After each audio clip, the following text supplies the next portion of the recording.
Human waste. That's what you are, Dad. You pollute my life just by existing. This asylum will be your tomb. Those were the words of my son, Ethan, as he dragged me through the cold corridors of the Pines Senior Living on my 72nd birthday. I never imagined the special outing he promised would end this way. I'm Andrew Peterson, and today, as I look at old photographs in my new apartment in Chestnut Hill, I still find it hard to believe that my own son, the person to whom I dedicated 45 years of sacrifice, could transform into the cruel man who locked me away as if I were trash. But to understand how we got to this point, I must return to that Tuesday, March 17th, 2024, my 72nd birthday.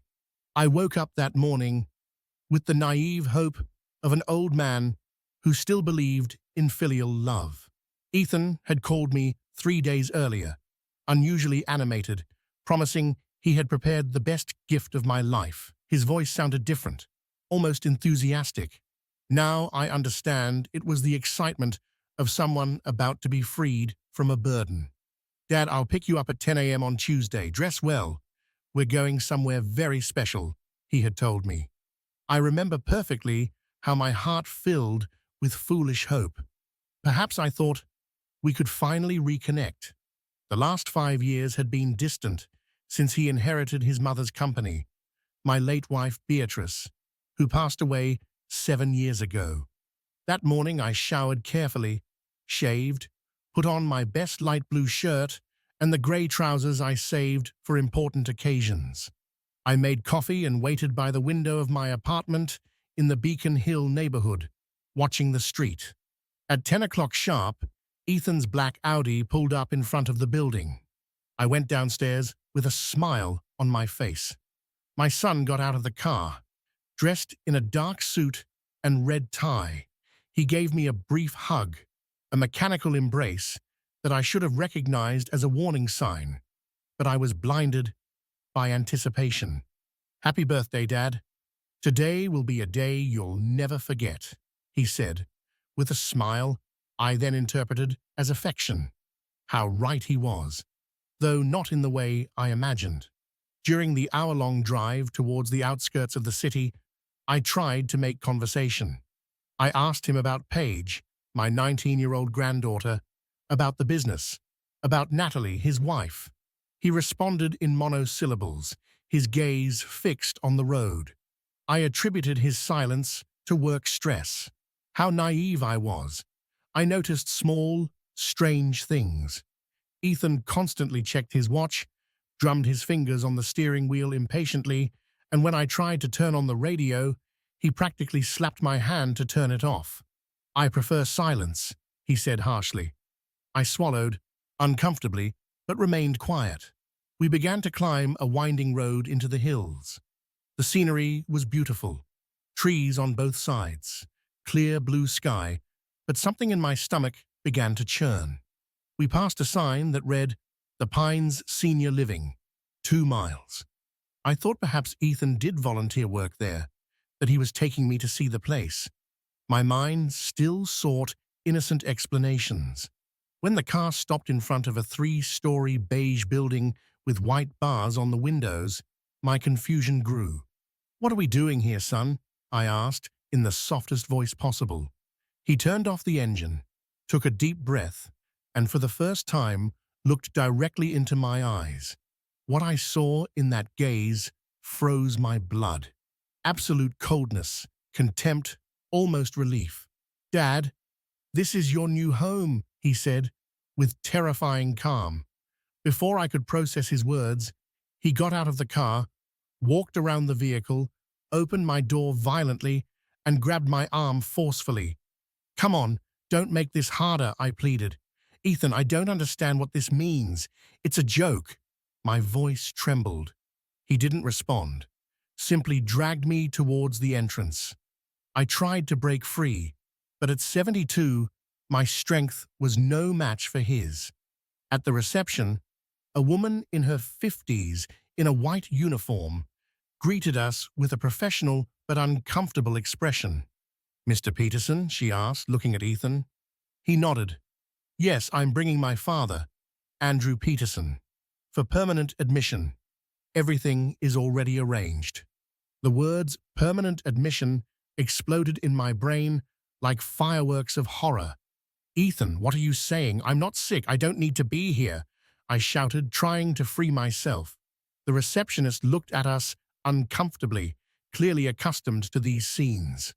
My son dragged me down a long corridor, smelling of disinfectant and institutional food. I shouted, demanded explanations, begged him to listen. He remained silent, jaw clenched, until we reached a small room with a single bed, a metal wardrobe, and a barred window overlooking a grey interior courtyard. He pushed me inside. Then he finally spoke, and his words were etched into my memory forever. Listen to me closely, Dad, because this is the last thing I'll say to you. You're worthless now. You're human waste that only pollutes my life with your existence. Every time I see you, every call from you, every obligatory visit reminds me of everything I could have if you didn't exist. This asylum is where you belong. Here you'll rot until death finally takes pity on me and takes you away. I stood there paralyzed, unable to breathe. My own son, whose diapers I changed, whom I taught to ride a bicycle, for whom I worked 70 hours a week for years to pay for his education at an exclusive private school, investing over $165,000, looked at me with a hatred I had never seen directed at me. Before I could respond, Ethan advanced towards me and began to strip me of my belongings. He took my cell phone from my pants pocket. You won't need this. He took my wallet with my documents, my bank cards, the photographs of Paige I always carried. Not this either. He even took the wristwatch Beatrice gave me on our 20th anniversary. Ethan, please, son, let's talk. Whatever I did to upset you, I'm sorry. We can fix this, I begged, tears beginning to roll down my cheeks. He let out a cruel, hollow laugh, devoid of any humanity. Fix it? There's nothing to fix, old man. You simply stopped being useful. Goodbye, Dad. Enjoy your living tomb. He walked out of the room and locked the door from the outside. I stood there in the middle of that cold cell, listening to his footsteps fade down the hallway, then the sound of his car engine starting, and finally silence. I collapsed onto the bed, my heart shattered into 1,000 pieces. But something strange happened in that moment of absolute despair. My civil engineer's mind, trained for 50 years to analyze structures and problems, began to function with unexpected clarity. I didn't cry uncontrollably. I didn't scream anymore. Instead, I closed my eyes and began to remember, to observe, to record every detail of what had just happened. Ethan's exact words, his body language, the way the receptionist seemed uncomfortable, the fact that my son had said everything is already arranged, as if he had planned this in advance. I opened my eyes and observed the room methodically, the barred window, the locked door, the total absence of my belongings. This was not a misunderstanding. This was a precisely executed plan, and it was at that moment, sitting on that hard bed in an asylum that smelled of loneliness and abandonment, that I made the most important decision of my life. If my son thought he had destroyed me, if he thought I would give up and die quietly in this geriatric prison, he was profoundly mistaken. I wouldn't seek blind revenge. I would seek something much more powerful, the truth, justice, and perhaps, just perhaps, a lesson my son needed to learn before his soul was completely lost in darkness. But for that, I would need time, patience, and above all, to keep a cool head. Because if my engineering career had taught me anything, it was that the best structures are built with careful planning, not impulsive reactions. I wiped my tears, took a deep breath, and began to observe everything around me with new eyes. Not the eyes of a victim, but the eyes of a strategist who had just received the most important challenge of his life. And what Ethan didn't know, what he could never have imagined in his worst nightmares, was that the director of this asylum, the man who signed the admission papers, was John Miller, my best friend for 43 years. But my son would discover that very soon. The first few days at the Pines passed with a slowness that would have broken any lesser man. But I, Andrew Peterson, had built bridges that supported tons of weight. I knew that true resistance is not measured in screams, but in the ability to maintain lucidity when everything crumbles. The morning after my confinement, a young nurse entered my room. Her name was Rose Davis. As I read on her ID, she carried a tray with institutional breakfast, watery coffee, dry toast, jam in individual packets. She observed me with that mixture of pity and professionalism she surely applied to all admitted seniors. "Good morning, Mr. Peterson. How did you sleep?" she asked in a soft voice. I could have screamed the truth. I could have told her that my son kidnapped me against my will, but something inside me warned me that I had to be strategic. "Good morning, Rose," I replied, with a calm that surprised even myself. "I could be better, but I appreciate your kindness." She blinked, clearly not expecting coherence from someone supposedly suffering from severe dementia. During those first 3 weeks, I established a meticulous routine.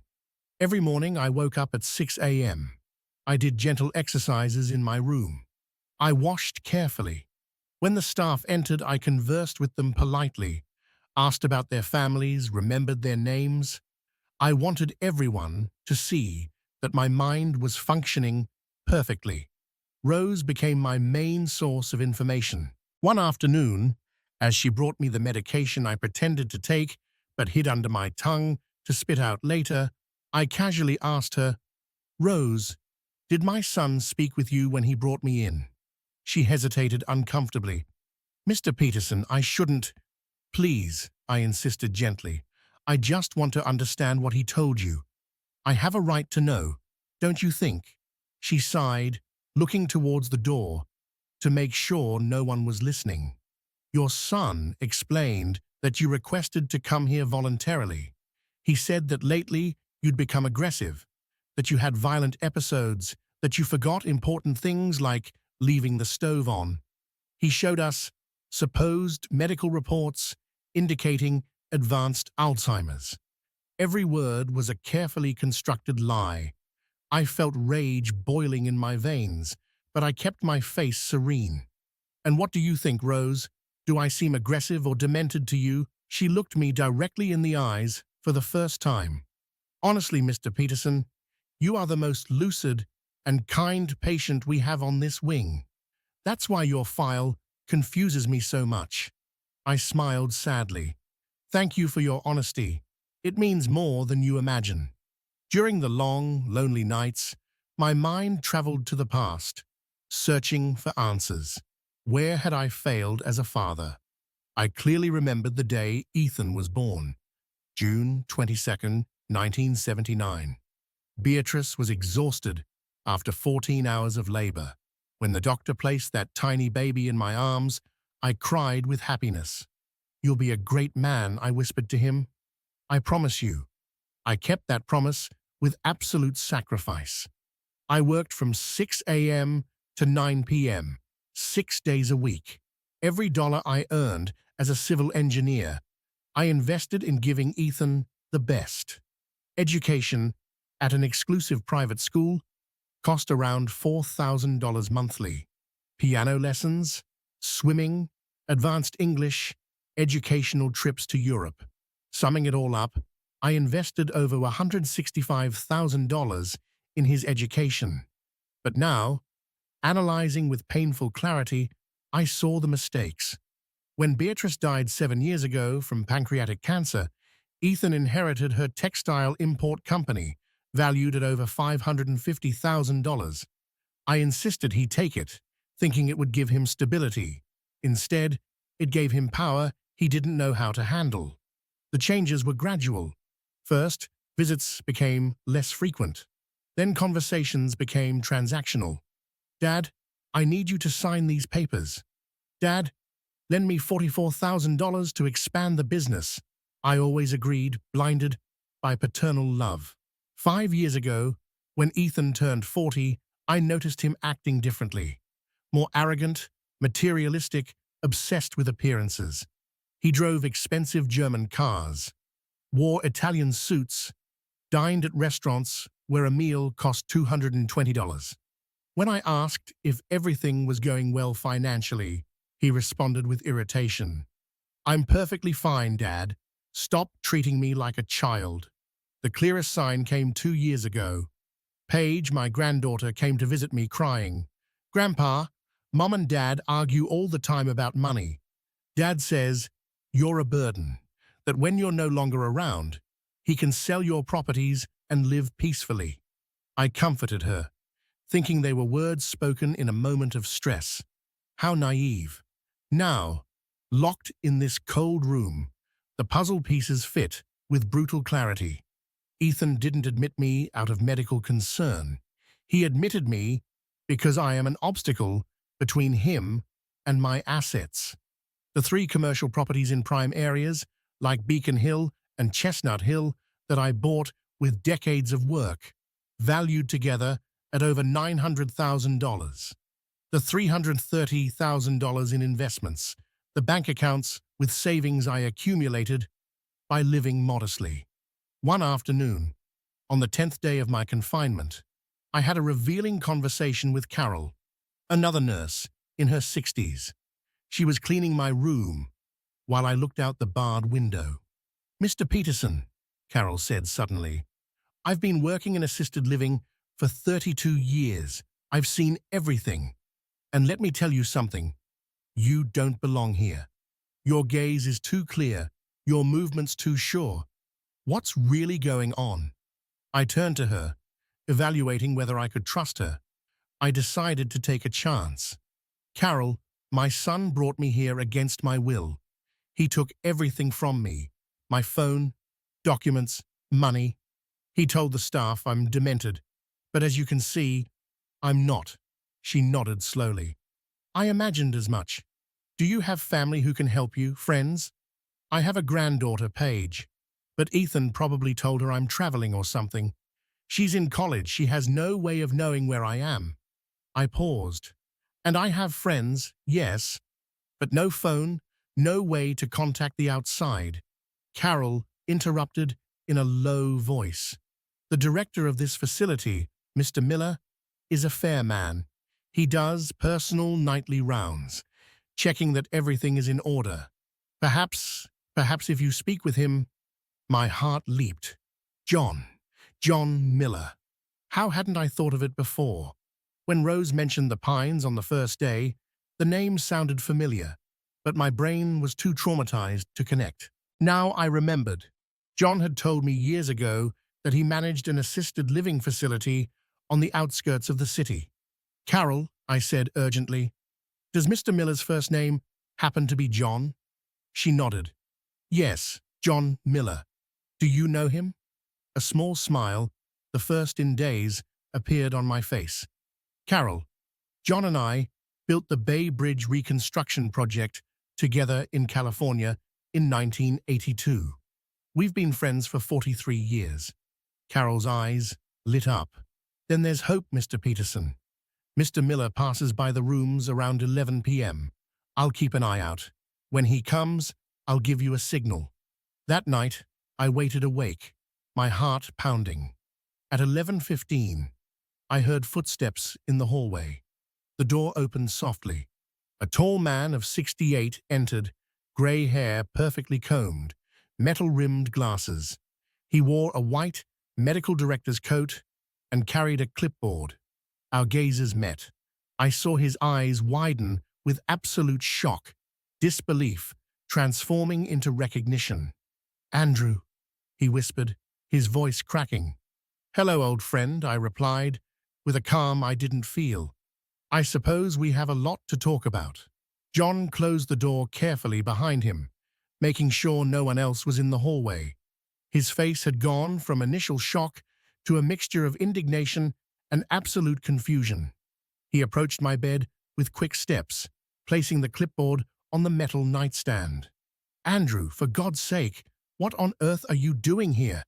he whispered intensely. "I checked your file 2 hours ago when Carol alerted me that something strange was going on with the patient in room 214. When I saw your full name on the documents, I thought it was a mistake, a coincidence. Andrew Peterson cannot be admitted to my facility as a patient with advanced dementia. I saw you 6 months ago at the anniversary of the City Hall construction, and you were perfectly fine." I sat on the bed, gesturing for him to take the only available chair. "Sit down, John. What I'm about to tell you is hard to believe, but I need you to listen until the end without interrupting." He slumped into the chair, taking off his glasses to rub his eyes wearily. "Speak. I've known you for 43 years. I know when something is terribly wrong."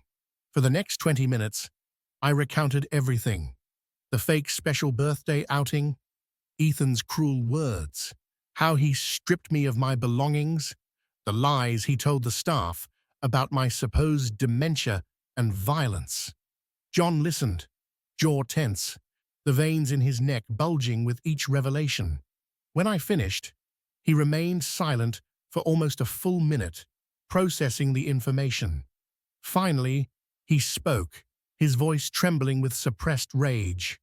"Andrew, this is kidnapping, forced admission without legitimate medical cause.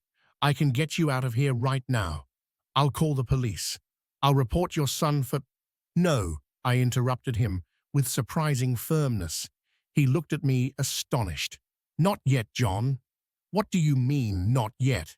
They have you imprisoned. Your son committed a serious crime." I breathed deeply, choosing my words carefully. "Listen to me. If we act impulsively now, Ethan will simply say it was a misunderstanding, that I consented to the admission and then got confused. He has false documents. He probably bribed some corrupt doctor to sign non-existent diagnoses. You know how the legal system works. It will be my word against his, and he has papers to back him up." John leaned forward, lacing his fingers. "So, what do you propose?" "I need to observe more, to understand the full magnitude of what he's doing, because I suspect this isn't just spontaneous cruelty. Ethan meticulously planned this, which means there's more. He's probably trying to access my assets, forge documents, sell properties. If I leave now, he'll simply adjust his strategy and be more careful. But if I stay here a few more weeks, under your discreet protection, we can gather irrefutable evidence." John's face showed an internal conflict between the impulse to help me immediately and the cold logic of my argument. Finally, he nodded slowly. "You're right. It's what an engineer would do. Analyze the entire structure before intervening. But Andrew, I won't leave you in this miserable room another day." He stood up with determination. "First thing tomorrow, I'll move you to the third-floor suite, the one we reserve for relatives of patients who visit for long periods. It has a private bathroom, television, internal phone. Officially, you'll still be a patient, but in reality, you'll be my protected guest. How much is your son targeting in assets?" I leaned back against the cold wall. 3 commercial properties in Beacon Hill and Chestnut Hill, valued together at roughly $900,000.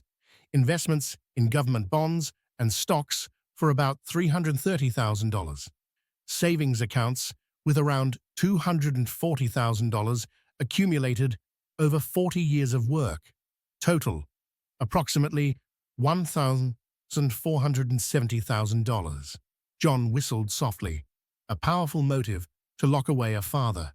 "Does he have access to any of that currently?" "Not directly, but if he manages to have me declared mentally incapacitated through those fake documents I mentioned, he could request legal guardianship and take control of everything. That's why it's crucial that he doesn't know you and I know each other." While he believes I'm completely isolated, vulnerable, and without resources, he'll feel secure enough to act, and every action he takes will be evidence. John walked to the window, observing the dark courtyard. You mentioned you have important documents. Where are they? I smiled for the first time with genuine cunning. In the double fold of my wallet. Ethan took it, yes, but he was always careless with details. He probably threw it into some drawer in his office without checking it thoroughly. If we manage to recover it, we'll find reduced photographic copies of property deeds, access codes to my safety deposit box at the bank's main branch, and the direct phone number for Edward Stone. Edward Stone? The corporate attorney? The very same. My personal lawyer for 22 years. He has copies of all my legal documents, wills, powers of attorney. Yes, John. You can contact him discreetly on my behalf. He can begin a silent investigation into Ethan's activities. Edward is meticulous, a former prosecutor. He'll know exactly what to look for. John returned to the chair, now with the expression of a military strategist.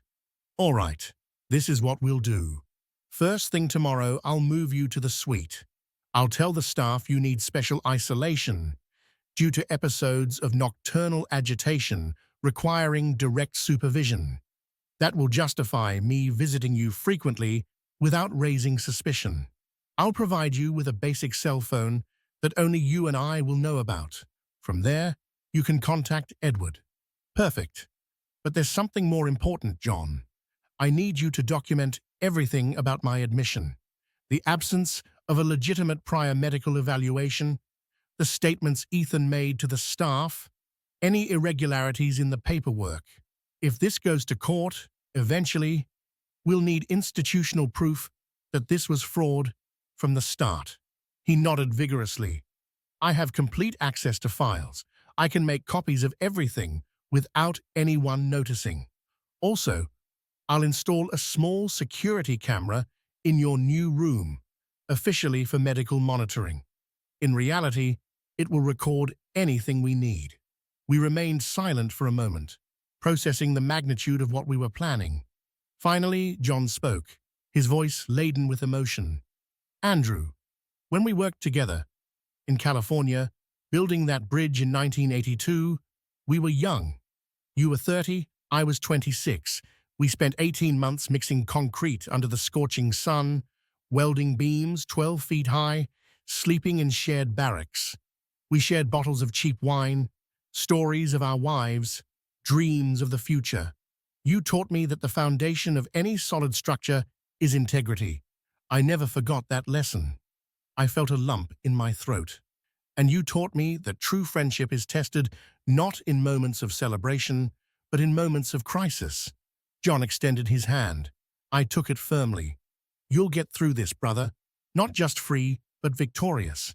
Your son will learn that he completely underestimated the man he tried to bury alive. I'm not seeking destructive revenge, John. I'm seeking educational justice. I want Ethan to understand the consequences of betraying trust, of valuing money over humanity. If there's any possibility of salvation for his soul, it must come through confronting the full truth of what he did.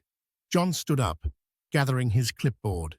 Then, we'll help him find that truth, even if it hurts him. Rest now, Andrew. Tomorrow, your true liberation begins, though Ethan still doesn't know it. When the door closed behind my friend, I lay back on the bed, feeling for the first time since my kidnapping something akin to hope. I wasn't alone, I wasn't helpless, and most importantly, I had time to build a response as solid and unshakable as the bridges I designed for half a century. Ethan believed he had defeated me in a single move, but real chess is played in many moves with strategic patience, and I had just moved my first important piece. The morning of the next day marked the beginning of my transformation from victim to strategist. John fulfilled his word with military efficiency. At 7 a.m., 2 nurses entered my room with a wheelchair, explaining to the shift staff that the director had ordered my transfer to Suite 312 for specialized supervision needs. The new room was another world compared to the cell where Ethan had locked me. It was almost 320 square feet, with a large bed, a small brown leather sofa, a wooden desk, a flat-screen television, and large unbarred windows overlooking a rose garden. The private bathroom included an adapted shower and a full-length mirror. It was essentially a modest but dignified apartment. John appeared 20 minutes later, locking the door from the inside. From his medical bag, he extracted a basic Nokia cell phone, a charger, and a small notebook. The phone is registered to the facility's foundation, impossible to trace back to you. It has prepaid balance for 200 hours of calls. Use it exclusively for essential contacts. I took the device with hands that trembled slightly with contained emotion. Technological freedom after weeks of absolute isolation. John, I have no words to thank you.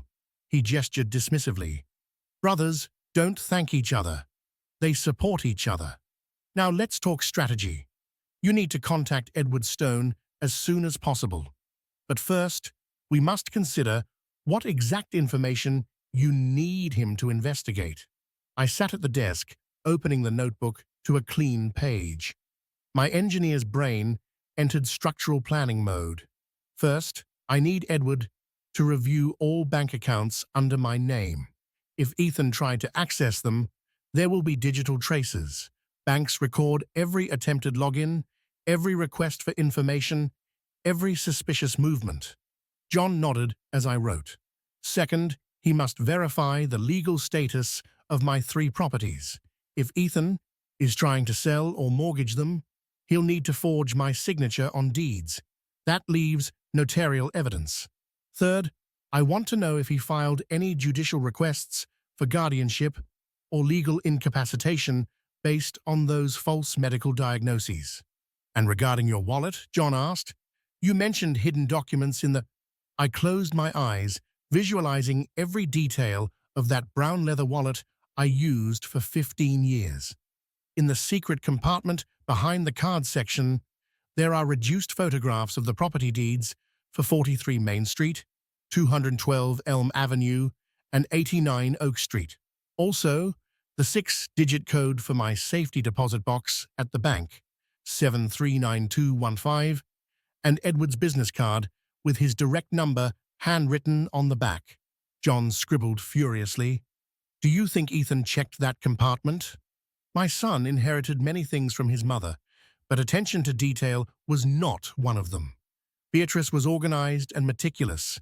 Ethan was always impatient, acting on impulse. He probably emptied the wallet of visible cards and cash, assuming he had everything. The secret compartment requires pressing 2 side buttons simultaneously while sliding the... It's not obvious. So it's likely those documents still exist. Where do you think he kept your belongings? I reflected, remembering Ethan's personality. Knowing his ego, he probably left them in his company office, the one he inherited from Beatrice in the city's financial district. He likes to keep trophies of his victories nearby. Plus, if he plans to forge documents, he'd need to study my signature, which means keeping samples accessible. John stood up, walking to the window. Edward could hire a private investigator to recover that wallet. Or better yet, if we gather evidence that it contains your stolen documents, the police could obtain a search warrant. Not yet, I repeated firmly. Every premature action will alert Ethan that there's resistance. I need him to feel absolutely secure, invincible, so he'll make bigger and bigger mistakes. Confident criminals are careless criminals. John returned to the sofa, studying me with admiration mixed with concern. Andrew, I understand the logic, but to remain here voluntarily while your son believes he has destroyed you, are you sure you can handle it emotionally? The question was valid. During these weeks, I had cried in nocturnal solitude. I had felt my heart break every time I remembered the little boy who used to hug me, shouting, "Daddy," when I came home from work. But something bigger than my personal pain was at stake. John, if I succumb now to the impulse to escape and report him, Ethan will receive legal punishment. Yes, perhaps a few months in jail, a fine, a criminal record, but his soul will remain rotten. His understanding of what he did will remain superficial. There will be no real transformation, only resentment for having been caught. I stood up, feeling absolute conviction. But if I build this correctly, if I document every lie, every betrayal, every act of cruelty, and then present it to him not just as legal evidence, but as a moral mirror, there's a microscopic possibility that something in him will awaken, that he'll look in that mirror and finally see the monster he became. And if there's even a 1% chance of saving his humanity, it's worth the additional suffering. John had tears in his eyes. "You're a better man than I, brother.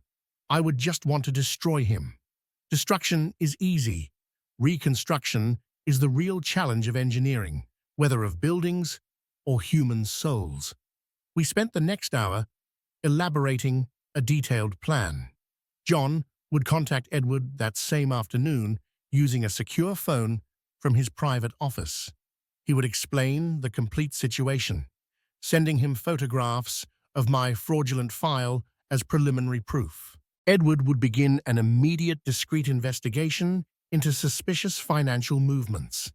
Additionally, John would install a miniature security camera in my suite, officially for medical monitoring. In reality, it would record our strategic meetings as documentary backup. He would also provide me with internet access via a personal tablet, allowing me to research relevant laws on forced admission, fraudulent guardianship, and elder rights. "One more thing," I said, as John prepared to leave. "I need you to record conversations with the staff about what Ethan told them during my initial admission, his false declarations about my supposed violence and dementia, testimonies from Rose, Carol, anyone who interacted with him. Every documented lie is future ammunition." "Consider it done," John replied. "Rose has already expressed doubts about your diagnosis. I'm sure she'll testify if necessary." After John left, I sat at the desk with the cell phone in my hands. I had Edward's number memorized after 22 years of professional relationship, but I decided to wait until John made initial contact. It was important that Edward received the complete context before hearing my voice, to avoid emotional reactions that could compromise the investigation. Instead, I opened the notebook and began to write a detailed chronology of events. Exact date of my admission: Tuesday, March 17th, 2024. Approximate time: 11:30 a.m. Ethan's exact words: "You're worthless now. You're human waste that only pollutes my life with your existence." Every detail, every gesture, every potential piece of evidence. I also wrote reflections on my history with Ethan, the beautiful moments. His first day of school at age 5, crying, clinging to my leg until I convinced him to be brave. His university graduation with honors in business administration. The pride I felt.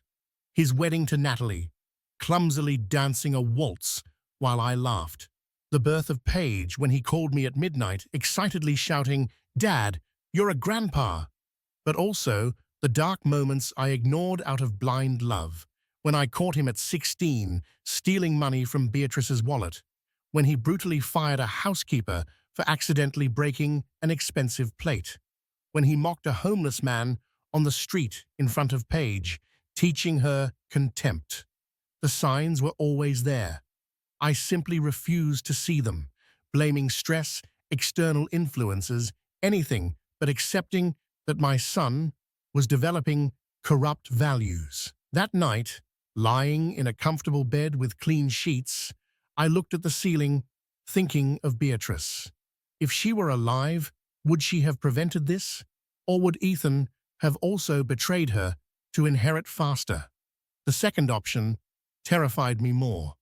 My phone vibrated. A message from John. Contacted Edward. He's coming tomorrow disguised as a social consultant. Be ready. I smiled in the darkness. The pieces on the board were beginning to move. Edward Stone arrived at the facility exactly at 10 a.m. the next day, dressed in a discreet grey suit and carrying a black leather briefcase that identified any corporate consultant. He was 55, with perfectly trimmed salt and pepper hair and the penetrating gaze of an attorney who had spent 20 years in the prosecutor's office before establishing his private practice. John personally accompanied him to my suite, introducing him to the staff as a specialist in geriatric patient rights, conducting a quality audit. No one questioned the explanation. When the door closed behind them, Edward dropped all professional pretense and embraced me tightly. Andrew, my God, when John told me yesterday on the phone, I was awake all night. I couldn't believe Ethan was capable of something like this. But after what I investigated in 24 hours, his voice cracked slightly. He took a deep breath, regaining his composure. Sit down. I have a lot to report, and none of it is good. The three of us settled around the desk. Edward opened his briefcase, extracting a thick folder with documents marked with colored tabs. His meticulous organization was legendary among his clients. Let's start with the latest bombshell, he said, opening the blue section. Your son tried to access your three main accounts at the bank using powers of attorney he fabricated himself. He forged your signature on notarized documents, claiming you granted him full legal power over your finances due to progressive cognitive decline. Fortunately, your branch manager, Victor Owens, has known you personally for 18 years. He found the signatures suspicious and temporarily blocked access, requesting additional verification. I felt relief mixed with horror. Victor had saved me without knowing it. Ethan knows he was blocked? Yes. According to Victor, your son threw a furious scene at the branch 10 days ago, shouting that it was a family emergency, that he needed the funds for your urgent medical treatment. Victor stood firm, explaining that banking protocol requires personal confirmation from the account holder in cases of such significant changes. Ethan threatened to sue him. John intervened, his voice heavy with contempt. So he's been actively trying to steal for more than 2 weeks. It wasn't a momentary impulse, it's a planned campaign. Edward moved to the yellow section. Now, the properties. Your 2020 Mercedes-Benz was sold 3 weeks ago to a used car dealership in the suburbs for $17,000. Ethan used a copy of the vehicle's documentation he apparently had access to, signed as an authorized agent, and received cash payment. The dealership didn't verify properly because the transaction seemed legitimate on the surface. My car, I murmured. I bought that Mercedes to celebrate my 70th birthday, a gift to myself after decades of austerity. Recoverable? Difficult. It's already been resold to a third-party buyer. We could litigate, but it would take years. Better to use it as criminal evidence of misappropriation. Edward continued, his face growing grimmer. But here's what's truly alarming. Your commercial apartment at 43 Main Street is in the process of being sold. Ethan found a buyer willing to pay $450,000. He already signed a purchase agreement, again using forged documents. The final notarization is scheduled for 6 weeks from now before a notary public in Chestnut Hill. If that goes through, you'll lose a property valued at almost $500,000. The air left my lungs. How do we stop that? By filing a formal complaint with the Notary Public Association. I've already drafted the document. I just need your signature authorizing me. The notary is obligated to verify the seller's personal identity before notarizing. When they discover the fraud, not only will the sale be cancelled, but there will be documented evidence of the attempt. I took the pen Edward extended to me, signing with a trembling but determined hand. What else? Edward exchanged a significant glance with John before opening the red section. Andrew, your daughter-in-law, Natalie, visited this facility exactly 2 weeks ago. She spoke with Dr. Rodriguez, the general practitioner here. John nodded gravely. I reviewed the notes from that conversation yesterday. Natalie tried to convince Dr. Rodriguez to increase your psychiatric medication, specifically strong antipsychotics that would induce genuine confusion and cognitive deterioration. She alleged you were dangerous, that you had threatened violence. They wanted to actually turn me into what they claimed I already was, I whispered, feeling nauseous. Drug me until the lie became reality. Exactly. Fortunately, Dr. Rodriguez is an ethical professional. He refused the request, explaining that he only prescribes medication based on direct medical evaluation, not family requests. But here's the worst part. John pulled a small recorder from his pocket. I have the facility monitored for security. Natalie didn't know there was a microphone in the waiting room. Listen to this. He pressed play. Natalie's voice emerged crystal clear and unmistakable. Doctor, understand the situation. My father-in-law is obstructing our financial plans. As long as he's lucid, he can block transactions we need to complete. If you could simply help him be calmer, more confused, we would make a generous donation of $500 to this facility. No one needs to know the details. Dr. Rodriguez's voice responded coldly. Ma'am, what you are suggesting is bribery to commit medical malpractice. I ask you to leave my office immediately. The sound of hurried footsteps, a door closing violently. John turned off the recording. Documented attempted bribery, Edward said with dark satisfaction. This is a serious felony. Natalie could face up to 4 years in prison. I remained silent, processing the depth of the conspiracy. It wasn't just Ethan acting impulsively, it was a coordinated operation with Natalie to chemically and legally incapacitate me, systematically stealing everything I had worked for half a century. Is there more? I asked, though a part of me feared the answer. Edward nodded heavily. Ethan filed a preliminary judicial request to declare you legally incompetent. He used the false medical diagnoses he obtained, God knows how, probably bribing some unscrupulous doctor. The hearing is scheduled for 2 months from now. If the judge approves the incapacitation without your presence defending yourself, Ethan would gain complete legal guardianship, total control over your person and assets. Then we have 2 months to build a complete counterattack, I said, feeling determination crystallizing. Edward, I need you to document absolutely everything. Every attempt at bank fraud, every forgery, every bribe. We will build a criminal case so solid it will be irrefutable. I'm already on it. But Andrew, Edward looked directly at me. Why not leave now? We have enough evidence to arrest Ethan and Natalie today. Why wait? I stood up, walking to the window that overlooked the garden. An elderly man slowly walked among the rose bushes, pushed in a wheelchair by a young nurse. I thought of all the elderly parents betrayed by greedy children, reduced to objects, to monetary obstacles. Because I want Ethan to go all the way, I replied without turning around. I want him to execute his plan completely, to believe he has won, to savor that false victory.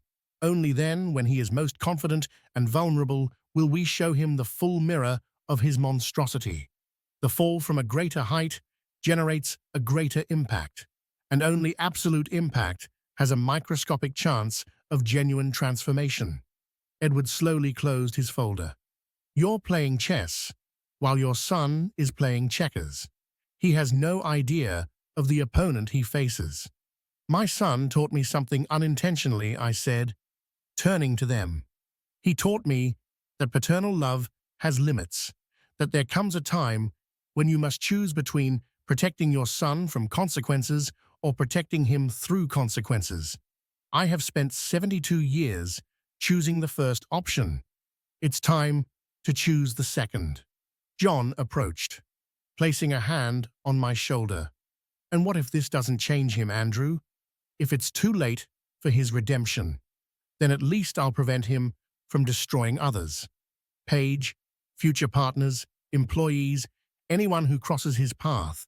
Sometimes saving a soul means first breaking it completely to rebuild it from solid foundations. The three of us remained silent, united by a common purpose. Edward finally spoke. I will continue investigating. Every week, I'll bring you updates disguised as audits. We will document everything down to the last detail. After they both left, I sat at the desk with the cell phone in hand. I had Edward's number memorized after 22 years of professional relationship, but I decided to wait until John made initial contact. It was important that Edward received the complete context before hearing my voice, to avoid emotional reactions that could compromise the investigation. Instead, I opened the notebook and began to write a detailed chronology of events. Exact date of my admission: Tuesday, March 17th, 2024. Approximate time, 11:30 a.m. Ethan's exact words: "You're worthless now. You're human waste that only pollutes my life with your existence." Every detail, every gesture, every potential piece of evidence. I also wrote reflections on my history with Ethan, the beautiful moments, his first day of school at age 5, crying, clinging to my leg until I convinced him to be brave, his university graduation with honors in business administration, the pride I felt, his wedding to Natalie, clumsily dancing a waltz while I laughed, the birth of Paige, when he called me at midnight, excitedly shouting, "Dad, you're a grandpa!" But also the dark moments I ignored out of blind love, when I caught him at 16 stealing money from Beatrice's wallet, when he brutally fired a housekeeper for accidentally breaking an expensive plate, when he mocked a homeless man on the street in front of Paige, teaching her contempt. The signs were always there. I simply refused to see them, blaming stress, external influences, anything but accepting that my son was developing corrupt values. That night, lying in a comfortable bed with clean sheets, I looked at the ceiling, thinking of Beatrice. If she were alive, would she have prevented this? Or would Ethan have also betrayed her to inherit faster? The second option terrified me more. My phone vibrated. A message from John. Contacted Edward. He's coming tomorrow disguised as a social consultant. Be ready. I smiled in the darkness. The pieces on the board were beginning to move. Edward Stone arrived at the facility exactly at 10 a.m. the next day, dressed in a discreet gray suit and carrying a black leather briefcase that identified any corporate consultant. He was 55, with perfectly trimmed salt and pepper hair and the penetrating gaze of an attorney who had spent 20 years in the prosecutor's office before establishing his private practice. John personally accompanied him to my suite, introducing him to the staff as a specialist in geriatric patient rights, conducting a quality audit. No one questioned the explanation. When the door closed behind them, Edward dropped all professional pretense and embraced me tightly. Andrew, my God, when John told me yesterday on the phone, I was awake all night. I couldn't believe Ethan was capable of something like this. But after what I investigated in 24 hours, his voice cracked slightly. He took a deep breath, regaining his composure. Sit down. I have a lot to report, and none of it is good. The three of us settled around the desk. Edward opened his briefcase, extracting a thick folder with documents marked with colored tabs. His meticulous organization was legendary among his clients. "Let's start with the latest bombshell," he said, opening the blue section. "Your son tried to access your three main accounts at the bank using powers of attorney he fabricated himself.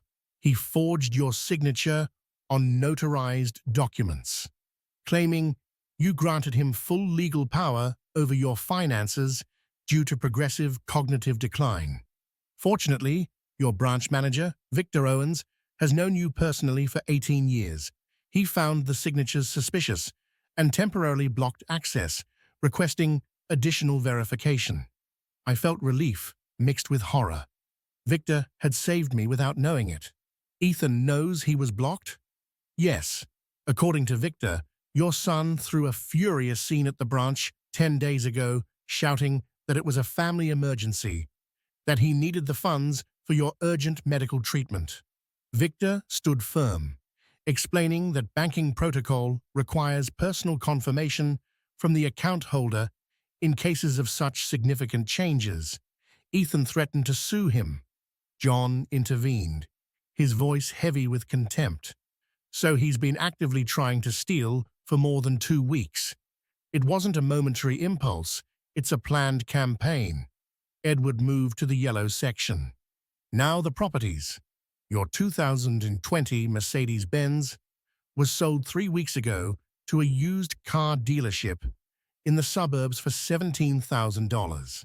Ethan used a copy of the vehicle's documentation he apparently had access to, signed as an authorized agent, and received cash payment. The dealership didn't verify properly because the transaction seemed legitimate on the surface. "My car," I murmured. "I bought that Mercedes to celebrate my 70th birthday, a gift to myself after decades of austerity." "Recoverable?" "Difficult. It's already been resold to a third-party buyer. We could litigate, but it would take years. Better to use it as criminal evidence of misappropriation." Edward continued, his face growing grimmer. "But here's what's truly alarming. Your commercial apartment at 43 Main Street is in the process of being sold. Ethan found a buyer willing to pay $450,000. He already signed a purchase agreement, again using forged documents. The final notarization is scheduled for 6 weeks from now before a notary public in Chestnut Hill. If that goes through, you'll lose a property valued at almost $500,000. The air left my lungs. How do we stop that? By filing a formal complaint with the Notary Public Association. I've already drafted the document. I just need your signature authorizing me. The notary is obligated to verify the seller's personal identity before notarizing. When they discover the fraud, not only will the sale be cancelled, but there will be documented evidence of the attempt. I took the pen Edward extended to me, signing with a trembling but determined hand. "What else?" Edward exchanged a significant glance with John before opening the red section. "Andrew, your daughter-in-law Natalie, visited this facility exactly 2 weeks ago. She spoke with Dr. Rodriguez, the general practitioner here." John nodded gravely. "I reviewed the notes from that conversation yesterday. Natalie tried to convince Dr. Rodriguez to increase your psychiatric medication, specifically strong antipsychotics that would induce genuine confusion and cognitive deterioration. She alleged you were dangerous, that you had threatened violence. They wanted to actually turn me into what they claimed I already was," I whispered, feeling nauseous. "Drug me until the lie became reality." "Exact. Fortunately, Dr. Rodriguez is an ethical professional. He refused the request, explaining that he only prescribes medication based on direct medical evaluation, not family requests. But here's the worst part. John pulled a small recorder from his pocket. "I have the facility monitored for security. Natalie didn't know there was a microphone in the waiting room. Listen to this." He pressed play. Natalie's voice emerged crystal clear and unmistakable. "Doctor, understand the situation. My father-in-law is obstructing our financial plans. As long as he's lucid, he can block transactions we need to complete. If you could simply help him be calmer, more confused, we would make a generous donation of $5,500 to this facility. No one needs to know the details. Dr. Rodriguez's voice responded coldly. Ma'am, what you are suggesting is bribery to commit medical malpractice. I ask you to leave my office immediately. The sound of hurried footsteps, a door closing violently. John turned off the recording. Documented attempted bribery, Edward said, with dark satisfaction. This is a serious felony. Natalie could face up to 4 years in prison. I remained silent, processing the depth of the conspiracy. It wasn't just Ethan acting impulsively. It was a coordinated operation with Natalie to chemically and legally incapacitate me, systematically stealing everything I had worked for half a century. Is there more? I asked, though a part of me feared the answer. Edward nodded heavily. Ethan filed a preliminary judicial request to declare you legally incompetent. He used the false medical diagnoses he obtained, God knows how, probably bribing some unscrupulous doctor. The hearing is scheduled for 2 months from now. If the judge approves the incapacitation without your presence defending yourself, Ethan would gain complete legal guardianship, total control over your person and assets. Then we have 2 months to build a complete counterattack, I said, feeling determination crystallizing. Edward, I need you to document absolutely everything. Every attempt at bank fraud, every falsification, every bribe. We will build a criminal case so solid it will be irrefutable. I'm already on it. But Andrew, Edward looked directly at me. Why not leave now? We have enough evidence to arrest Ethan and Natalie today. Why wait? I stood up, walking to the window that overlooked the garden. An elderly man slowly walked among the rose bushes, pushed in a wheelchair by a young nurse. I thought of all the elderly parents betrayed by greedy children, reduced to objects, to monetary obstacles. Because I want Ethan to go all the way, I replied, without turning around. I want him to execute his plan completely, to believe he has won, to savor that false victory. Only then, when he is most confident and vulnerable, will we show him the full mirror of his monstrosity. The fall from a greater height generates a greater impact, and only absolute impact has a microscopic chance of genuine transformation. Edward slowly closed his folder. You're playing chess while your son is playing checkers. He has no idea of the opponent he faces. My son taught me something unintentionally, I said, turning to them. He taught me that paternal love has limits, that there comes a time when you must choose between protecting your son from consequences or protecting him through consequences. I have spent 72 years choosing the first option. It's time to choose the second. John approached, placing a hand on my shoulder. And what if this doesn't change him, Andrew? If it's too late for his redemption, then at least I'll prevent him from destroying others. Paige, future partners, employees, anyone who crosses his path. Sometimes saving a soul means first breaking it completely, to reconstruct it from solid foundations. The three of us remained silent, united by a common purpose. Edward finally spoke. I will continue investigating. Every week I'll bring you updates disguised as audits. We will document everything down to the last detail. After they both left, I sat down to write a long letter for Paige. She deserved to know the truth eventually, but not yet. First, I had to complete this architecture of educational justice. Brick by brick, evidence by evidence. My phone vibrated. A message from John. Rose reports that Ethan hasn't called once to ask how you are. 4 weeks of absolute silence. 4 weeks since he abandoned me here to die forgotten. I smiled bitterly. Perfect. Every day of abandonment was another line in the record of his cruelty. On the exact day I completed 3 months, confined at the Pines, a rainy Thursday in mid-June, I heard desperate knocking on the door of my suite. It was 4 p.m. John had left for an administrative meeting at City Hall. I was reading legal reports Edward had left me that morning when the knocking became more insistent. "Grandpa, Grandpa, I know you're here. Please open up." My heart stopped. "Paige." It was Paige's voice, laden with anguish and determination. I stood up so quickly I became momentarily dizzy. Running to the door, I threw it open. There was my granddaughter, soaked by the rain, dark hair clinging to her face, eyes red from crying. She carried a university backpack over one shoulder, and in her hand she held a cell phone showing the facility's address on the screen. We looked at each other for an eternal second before she threw herself into my arms, sobbing against my chest. "Grandpa, I found you! I finally found you!" I hugged her with a strength I didn't know I still possessed, feeling 3 months of concentrated pain flowing through that contact. "Paige, my child, how—" She pulled back slightly, wiping tears with the back of her hand. "Come in. We have a lot to— Does anyone else know you came?"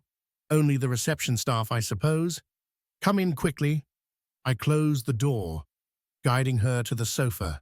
She dropped her backpack, observing the suite with a mixture of relief and confusion. "This place is— I didn't expect this. Dad said you were in a specialized clinic in Switzerland for experimental Alzheimer's treatment." "Your father lies extraordinarily well when it suits him," I replied, with a bitterness I couldn't hide. "Sit down, Paige. I need to tell you the complete truth before he discovers you found me." For the next half hour, I recounted everything: the fake birthday outing, the cruel words, the stripping of my belongings, the forced isolation. She listened, her expression transforming from shock to horror to suppressed fury.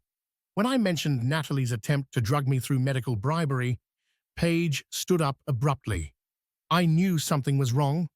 Grandpa, 2 months ago, I started noticing strange things. Dad came home with bags from very expensive stores. Mum was wearing new jewelry every week. They bought a new Audi A6 for $70,000, paying cash. When I asked where all the money was coming from, Dad said the company was prospering." She sat down again, pulling a small notebook from her backpack. "But I'm studying psychology, Grandpa. I know how to recognize behavior patterns, so I started documenting." She opened the notebook, showing me pages filled with cramped handwriting. I recorded every big purchase, every trip, every strange expense. I even took pictures. I took the notebook, reading with growing astonishment. Paige had meticulously documented April 3rd, trip to Dubai, 5 days, Burj Al Arab Hotel, estimated $9,000.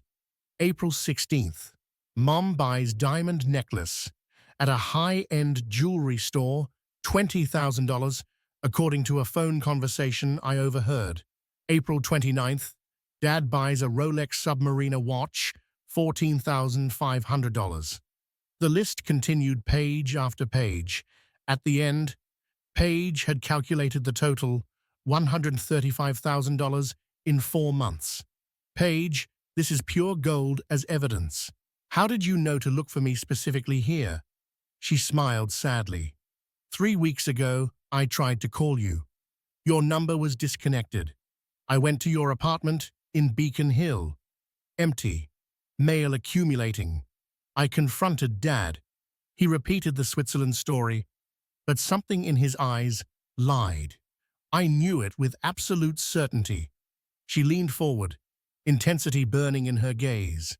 "I started investigating on my own.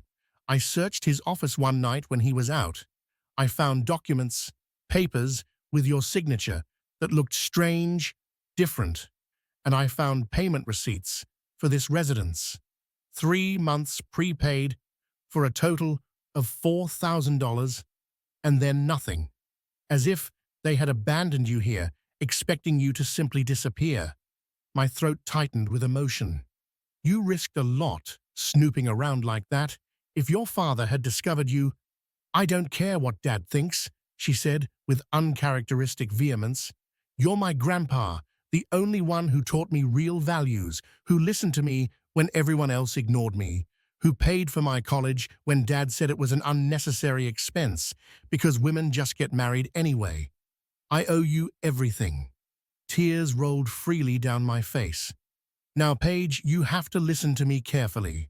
What I'm going to ask of you is difficult, perhaps impossible, but it's crucial. She nodded seriously. Anything, Grandpa.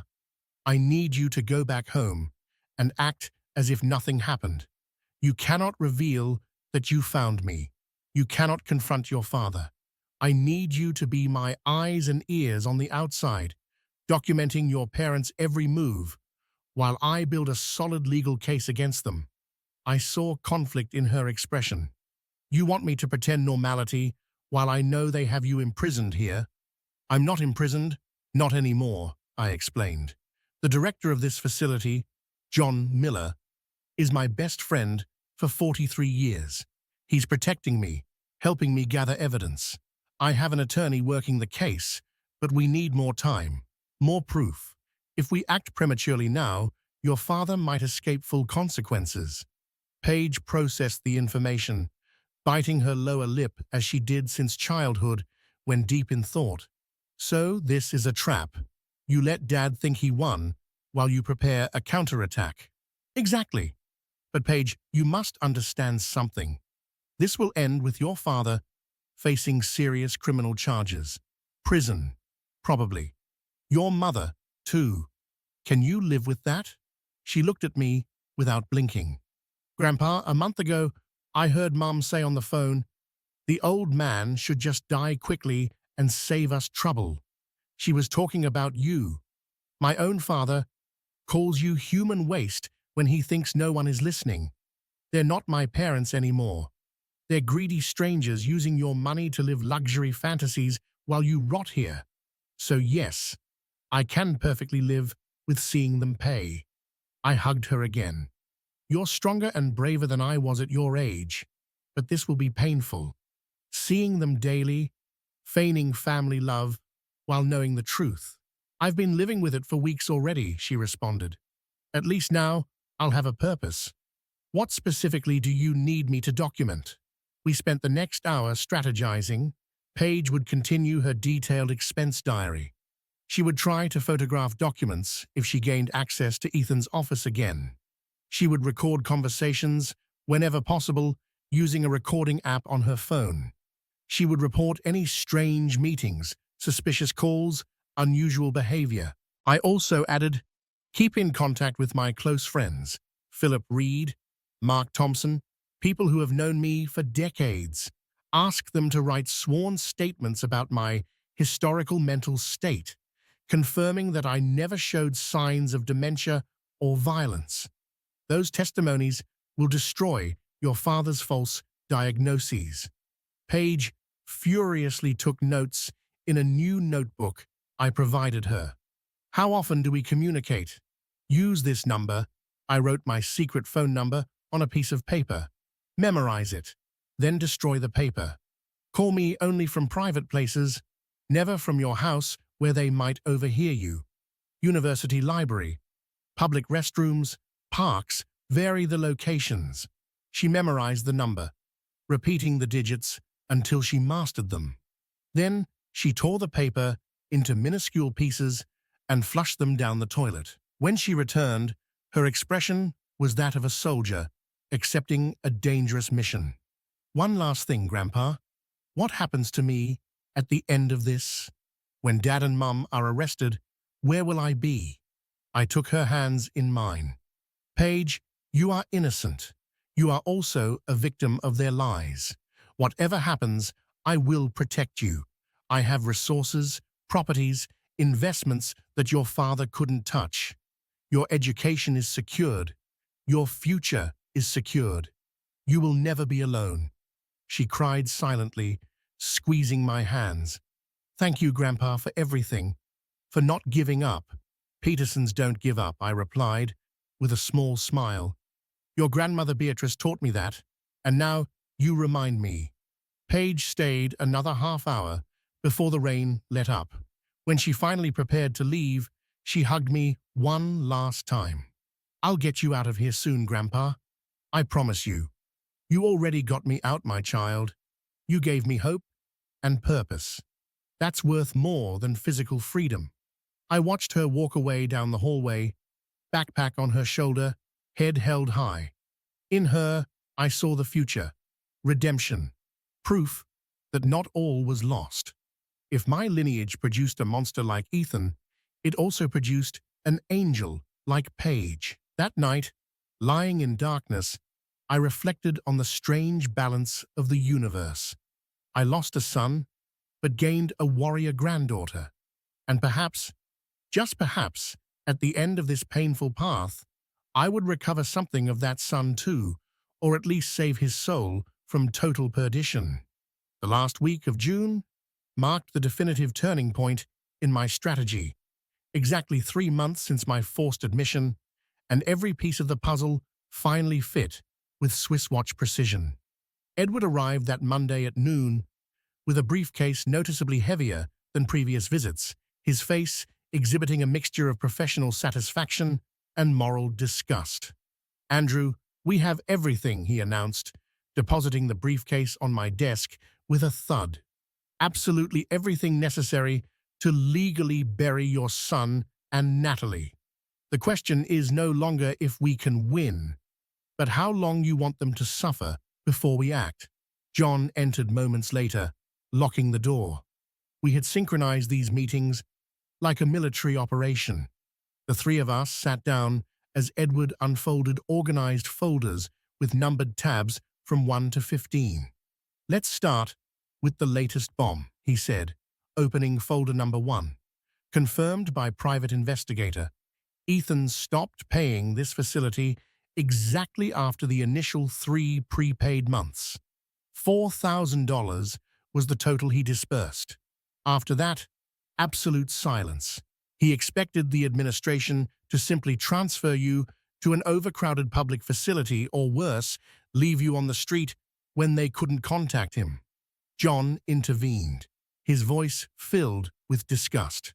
Indeed, we received 3 administrative calls attempting to contact Ethan about payment renewal. All went directly to voicemail. He intentionally avoided answering, assuming we would automatically dispose of the problem. Premeditated abandonment, I commented coldly. Add that to the file. Edward nodded, making a note on his tablet.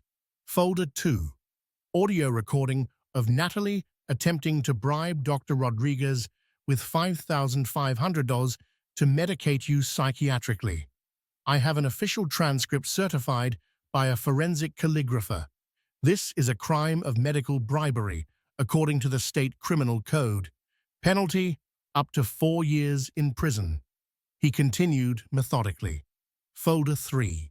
Forensic analysis of bank documents proves that the signatures on the powers of attorney presented by Ethan were forged. I hired 3 independent forensic calligraphers. All 3 agree. Crude imitations of your authentic signature. Here are the technical reports, with digital overlays showing discrepancies in stroke pressure, angles, proportions. Paige had sent me a photograph of one of those false documents. Seeing it now, under professional analysis, was disturbing. My son had practiced my signature dozens of times until he created a version convincing to inexperienced eyes. But modern technology revealed every microscopic irregularity.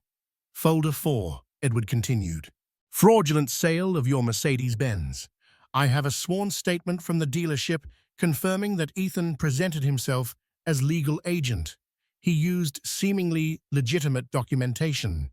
He received $17,000 in cash that he never declared for taxes. Tax evasion added to misappropriation. John whistled softly. How many crimes are we up to now? 7 different ones so far, Edward replied without looking up from his notes. Folder 5. Attempted sale of the apartment on Main Street. I contacted the notary public designated for notarization. He confirmed the appointment scheduled for July 23rd, exactly 3 weeks from today.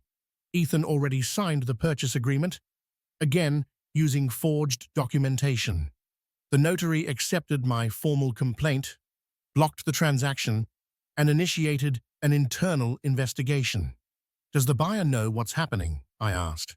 Yes, a man named William Smith, a legitimate textile businessman, who believed he was making an honest deal.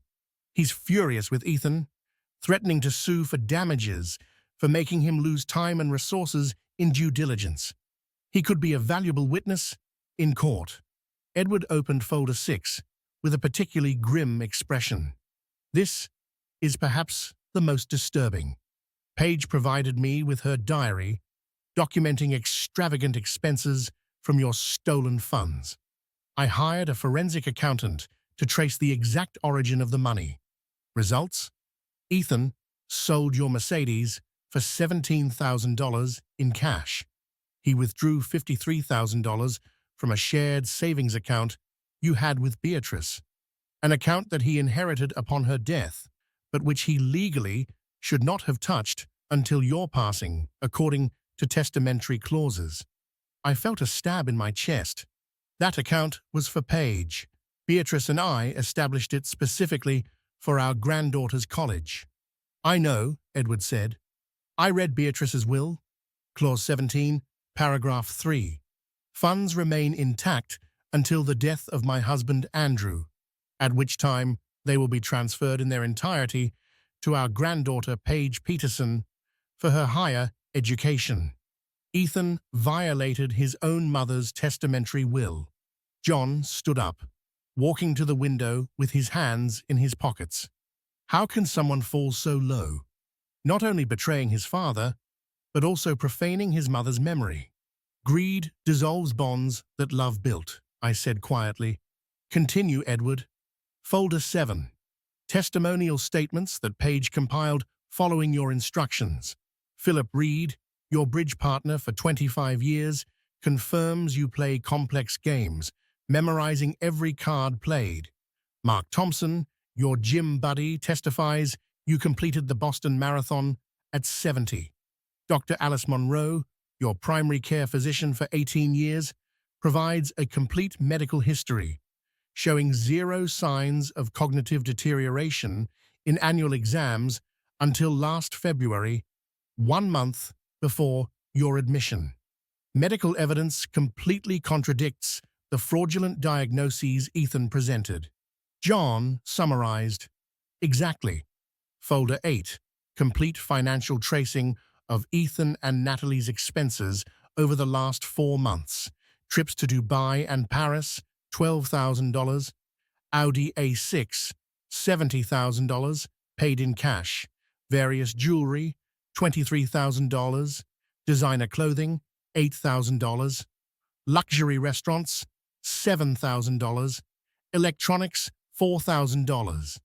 Total documented by Paige, exactly $135,000. Edward looked directly at me. Andrew, your son spent in 4 months of frivolities almost the same amount you earned in 3 years as a civil engineer. Money stolen while he had you confined, believing you forgotten. I breathed deeply, controlling the fury that threatened to overflow. What else? Folder 9. Judicial request for legal incapacitation filed by Ethan 6 weeks ago. Based on medical reports I investigated personally. The supposed doctor who signed the advanced Alzheimer's diagnosis turns out to be Roger Vance, a retired physician who lost his license 3 years ago for gross negligence. He currently faces a prohibition from practicing medicine. However, he apparently sells signatures for money. How much did Ethan pay him? John asked. According to bank records I obtained through a preliminary court order, $2,800 transferred to Vance's account on March 8th, 9 days before your admission. Payment for a false diagnosis, electronically documented. The folders continued. Folder 10. Forensic psychological analysis requested by Edward, evaluating your current mental capacity through interviews we conducted here. Conclusion: cognitive functioning superior to 90% of men your age. Folder 11. Testimonies from facility staff, Rose and Carol primarily, confirming consistent lucid behavior for 3 months.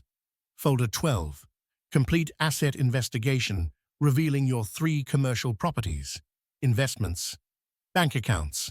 Verified total $1,460,000. Folder 13. Current will naming Ethan as primary heir, a document that obviously needs urgent modification. Folder 14. Photographic chronology that Page compiled showing Ethan's modest lifestyle until March versus the explosion of luxury since April. Folder 15. Audio recordings Page secretly captured, where Natalie literally says, "When the old man finally dies, we'll sell everything and move to Palm Beach. Imagine the life we'll have with over $1 million free." When Edward finished, silence filled the room like a dense fog. 3 additional folders contained legal drafts, a complete criminal complaint, a request for a restraining order, and a new will completely excluding Ethan. "Andrew," Edward finally said, "you hold in your hands the ability to completely destroy your son. A criminal process would result in a minimum of 5 years in prison, summing all the crimes. He will lose his company, reputation, family, everything. Are you absolutely sure you want to proceed?" I closed my eyes, visualizing the little boy Ethan once was, 5 years old, crying after falling off his bicycle, me patching up his scraped knees while promising, "Dad will always protect you." But that child died long ago, replaced by a man who called me human waste. "Proceed with everything," I replied, opening my eyes, but with one modification. Both looked at me quizzically. "I want to include in the will the possibility of redemption. If Ethan demonstrates genuine change through 500 hours of community service in senior care facilities over 5 consecutive years, documented weekly psychological therapy, and full restitution of the stolen money, he may receive a small monthly pension of $110, not a full inheritance, but a dignified survival. Page will inherit 80%, with the condition of helping him if he meets the requirements." Edward blinked in surprise. "After everything he did to you, you still give him an out?" "It's not an out. It's a last chance to save his soul. He'll probably reject it, probably fail, but I need to know that I tried until the absolute end." John smiled sadly. "You're a better man than your son deserves. Perhaps, or perhaps I'm simply a father who cannot completely abandon hope." The first day of July dawned with clear skies and a pleasant temperature of 72 degrees Fahrenheit, a perfect day for freedom. At 9 a.m., a court officer knocked on the door of my suite, delivering a sealed envelope with the stamp of the criminal court. John was present as a witness.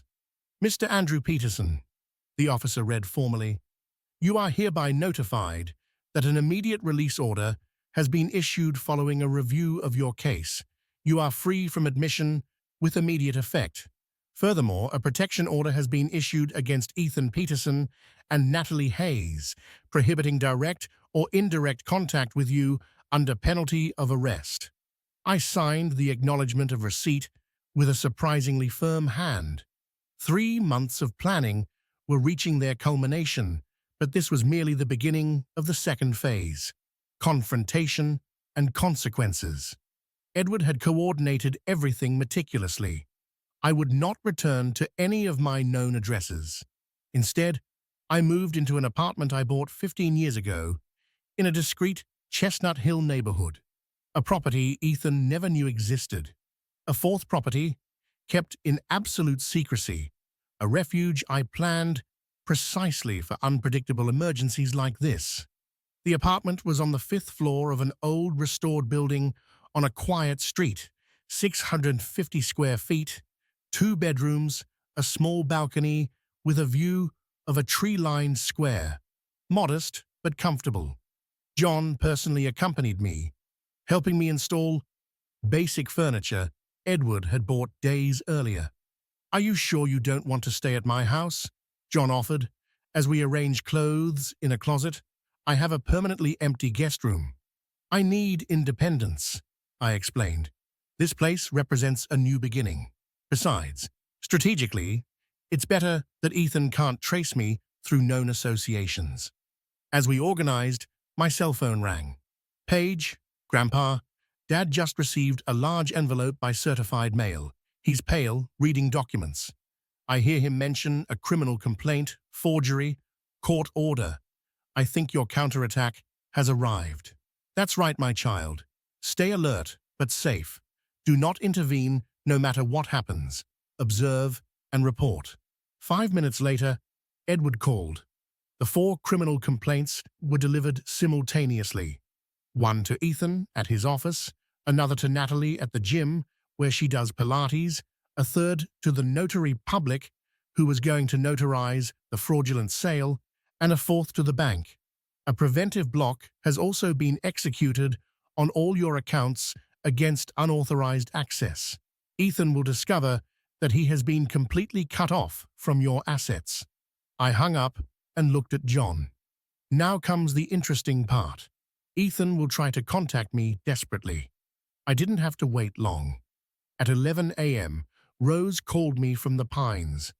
"Mr. Peterson, a man claiming to be your son arrived 10 minutes ago, demanding to see you. He's shouting in reception, threatening to sue the facility.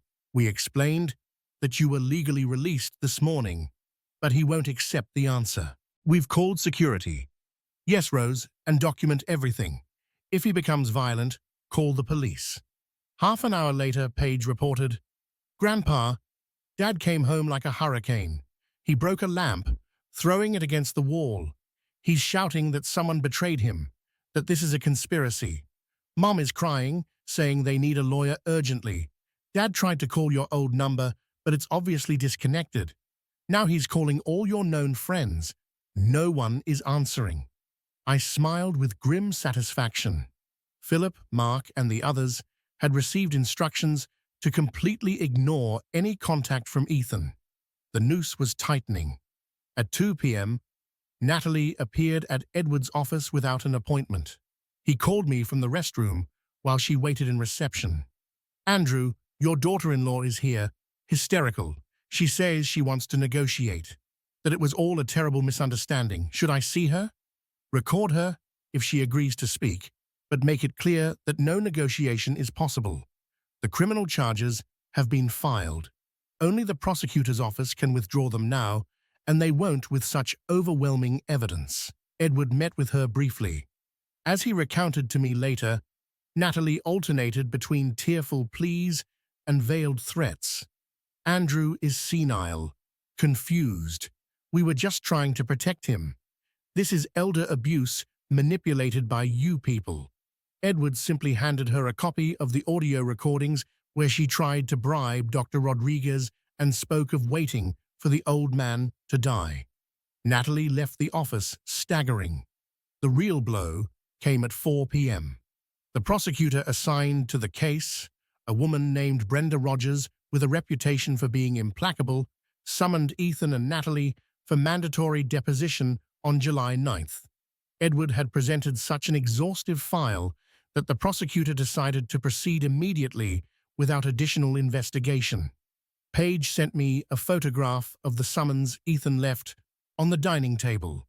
On it, a list of preliminary charges: illegal forced admission, falsification of public documents, attempted bank fraud, misappropriation, bribery of a medical official, violation of testamentary will, tax evasion. 7 serious crimes that combined could result in 8 to 10 years in prison. That night, settled in my new apartment, I made chamomile tea while reviewing the documents Edward had left. The new will was ready for signature, completely drafted. Paige would inherit $900,000 in properties and investments. $220,000 would go to a charitable foundation for senior care facilities, an organization dedicated to preventing abuse against the elderly. $165,000 to John in gratitude for his unwavering 43-year friendship and invaluable help during my most vulnerable moment. The rest would cover legal expenses and an emergency reserve. Ethan would receive exactly $0 from the direct inheritance, but as I promised, there was a redemption clause. If he completed 60 hours monthly of community service in senior care facilities for 5 consecutive years, attended weekly psychological therapy with verified quarterly reports, and restituted every stolen dollar through monthly payments, he could receive a survival pension of $100 per month, administered by a trust that Paige would control. It was a generous offer, considering his crimes. He would probably reject it out of pride, but my conscience would be clear, knowing I extended a final hand. Paige arrived to visit me around 8 p.m., using public transport to avoid being followed. She brought homemade food she prepared: Spanish tortilla, salad, freshly baked bread. We dined in silence initially, both processing the magnitude of what had been unleashed. "How are your parents?" I finally asked. She pushed food around on her plate. "Destroyed. Dad hasn't left his home office in hours. I hear him making frantic calls, probably looking for an attorney willing to defend him. Mom packed a large suitcase. I think she plans to go to her sister's in Los Angeles. She's talking about divorce, about saving herself. Rats abandon a sinking ship," I commented without emotion. Paige looked at me with shining eyes. "Grandpa, I know you did the right thing, but it still hurts. They're my parents, with all their horrible flaws. A part of me still remembers when Dad took me to the park, when Mom braided my hair for school parties. Does that just disappear?" I took her hand across the table. "It doesn't disappear, Paige. Those memories are real, part of who they were before greed corrupted them. But people change, not always for the better. Your pain is valid. Crying for who your parents were doesn't mean betraying me or justice. You cry for Dad every night," I admitted. "I cry for the child he was, for the man he could have been, for the relationship we lost. But that doesn't change what I must do. Sometimes the deepest love requires the hardest decisions." We stayed up until midnight, talking about the future. Paige considered specializing in gerontology after this experience, working to protect vulnerable seniors from family abuse. Her passion was inspiring. When she left, I stayed on the balcony, observing the silent square. Streetlights illuminated empty benches where, during the day, seniors fed pigeons. I thought of all the elderly parents suffering similar betrayals in silence, without resources or knowledge to defend themselves. My phone vibrated. A message from an unknown number. "Dad, it's Ethan. Please, we have to talk. This is a terrible misunderstanding. I love you. Call me." I blocked the number without replying. Then, another message from a different number. "Andrew, it's Natalie." Ethan was confused. "I tried to help you.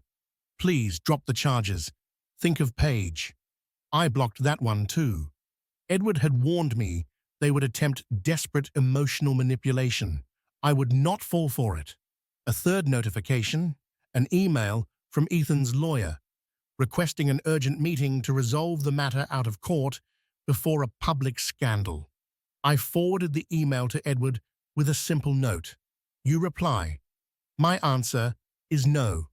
I finally went to bed past 1 a.m., sleeping for the first time in months without nightmares of abandonment.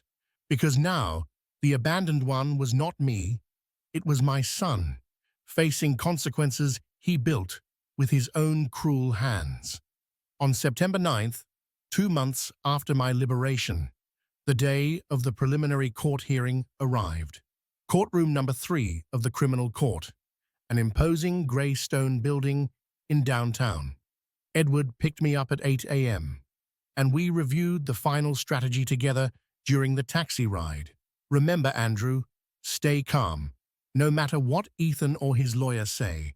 Judge Martinez is known for valuing composure and coherence. We have prepared this meticulously, but your personal impression will be crucial.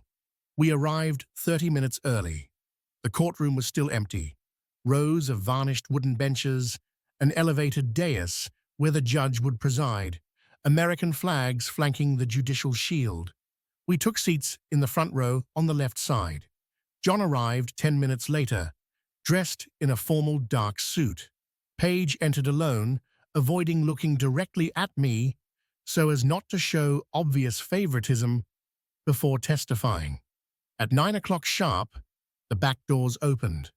Ethan entered with his lawyer, a burly man in his 60s named Richard Crane, known for defending lost causes with aggressive tactics. My son looked haggard, 20 years older than his 45. His suit was wrinkled, his dark circles deep, his hands trembling slightly. Our gazes crossed for an interminable second. I saw in his eyes a mixture of terror, rage, and something akin to a plea. I averted my gaze. Natalie did not appear. Her lawyer, a young woman named Patricia Hayes, delivered a medical certificate claiming an acute nervous breakdown that prevented her attendance. The judge frowned but accepted her temporary absence. Preliminary hearing in criminal case number 2024-3512, Prosecutor Brenda Rogers versus Ethan Peterson and Natalie Hayes. Charges: illegal forced admission, falsification of documents, fraud, misappropriation, bribery of a medical official, and others. Please rise. Judge Mercedes Martinez entered, a woman in her late 50s, with neatly pinned silver hair, reading glasses hanging from a golden chain. Her reputation was fair but unyielding. She sat down, adjusting her microphone. Prosecution, please proceed with the presentation of preliminary evidence. Prosecutor Rogers stood up, a woman in her 40s with an imposing presence. For the next hour, she systematically presented cases. She projected a complete chronology on a large screen. March 17th, forced admission. Testimonies from Rose and Carol. Nurses declaring that Ethan described non-existent violence and dementia. Forensic analysis of falsified signatures. Audio recording of Natalie attempting to bribe Dr. Rodriguez played loudly in the courtroom. When Natalie's voice filled the room saying, $500 to medicate him more strongly, I need him to be confused, I saw Ethan sink into his chair. Several spectators in the public gallery murmured in indignation. John testified first. I have known Andrew Peterson for 43 years. We built the Bay Bridge reconstruction project together in California in 1982. He is a man with a photographic memory, a brilliant analytical mind. When I discovered he was admitted to my facility under a false diagnosis of dementia, I was horrified. For 3 months, I observed his daily behavior. He never showed a single sign of cognitive deterioration. He played chess with me. We discussed international politics. He solved advanced crosswords. His admission was complete fraud. Lawyer Crane attempted to cross-examine. Isn't it convenient, Mr. Miller, that you, being a friend of the alleged victim, provided him with a privileged room and helped fabricate this accusation against a loving family? John looked at him with cutting coldness. What would have been convenient, counsel, would have been to immediately report the fraud to authorities. I did not do so because Andrew convinced me to methodically document every aspect of his son's criminal conspiracy. And thanks to that strategic patience, we have irrefutable evidence. Rose and Carol testified next, corroborating everything. Rose added a devastating detail. Ethan Peterson did not call once in 3 months to ask about his father. Not once. He stopped paying after the initial period, as if he had thrown out garbage, expecting someone else to pick it up. I have worked with the elderly for 12 years. I have seen negligence, but never such calculated abandonment. Edward presented bank records showing fraudulent access attempts. Victor Owens, the bank manager, testified about the falsified powers of attorney and Ethan's erratic behavior when they were blocked. Then it was Paige's turn. My granddaughter walked to the stand with a dignity that filled me with pride. She swore to tell the truth, placing her hand on the Constitution. Her voice was firm. Prosecutor Rogers gently guided her. "Paige, please explain to the court your relationship with the accused." "Ethan Peterson is my biological father. Mr. Andrew Peterson is my paternal grandfather." "And what did you observe in the months following your grandfather's admission?" Paige opened her diary, reading with controlled emotion. "My parents suddenly lived like millionaires. International trips, luxury cars, very expensive jewelry. When I asked where the money was coming from, Dad said the company was prospering, but I reviewed the company's financial statements that he left in his office. The company was losing money, not making it, so I started documenting systematically." She presented photographs, receipts, notations, verified total $135,000 in 4 months. This money did not come from honest work. It came from stealing from my grandfather while he was confined, believing himself abandoned to die. Crane tried to attack.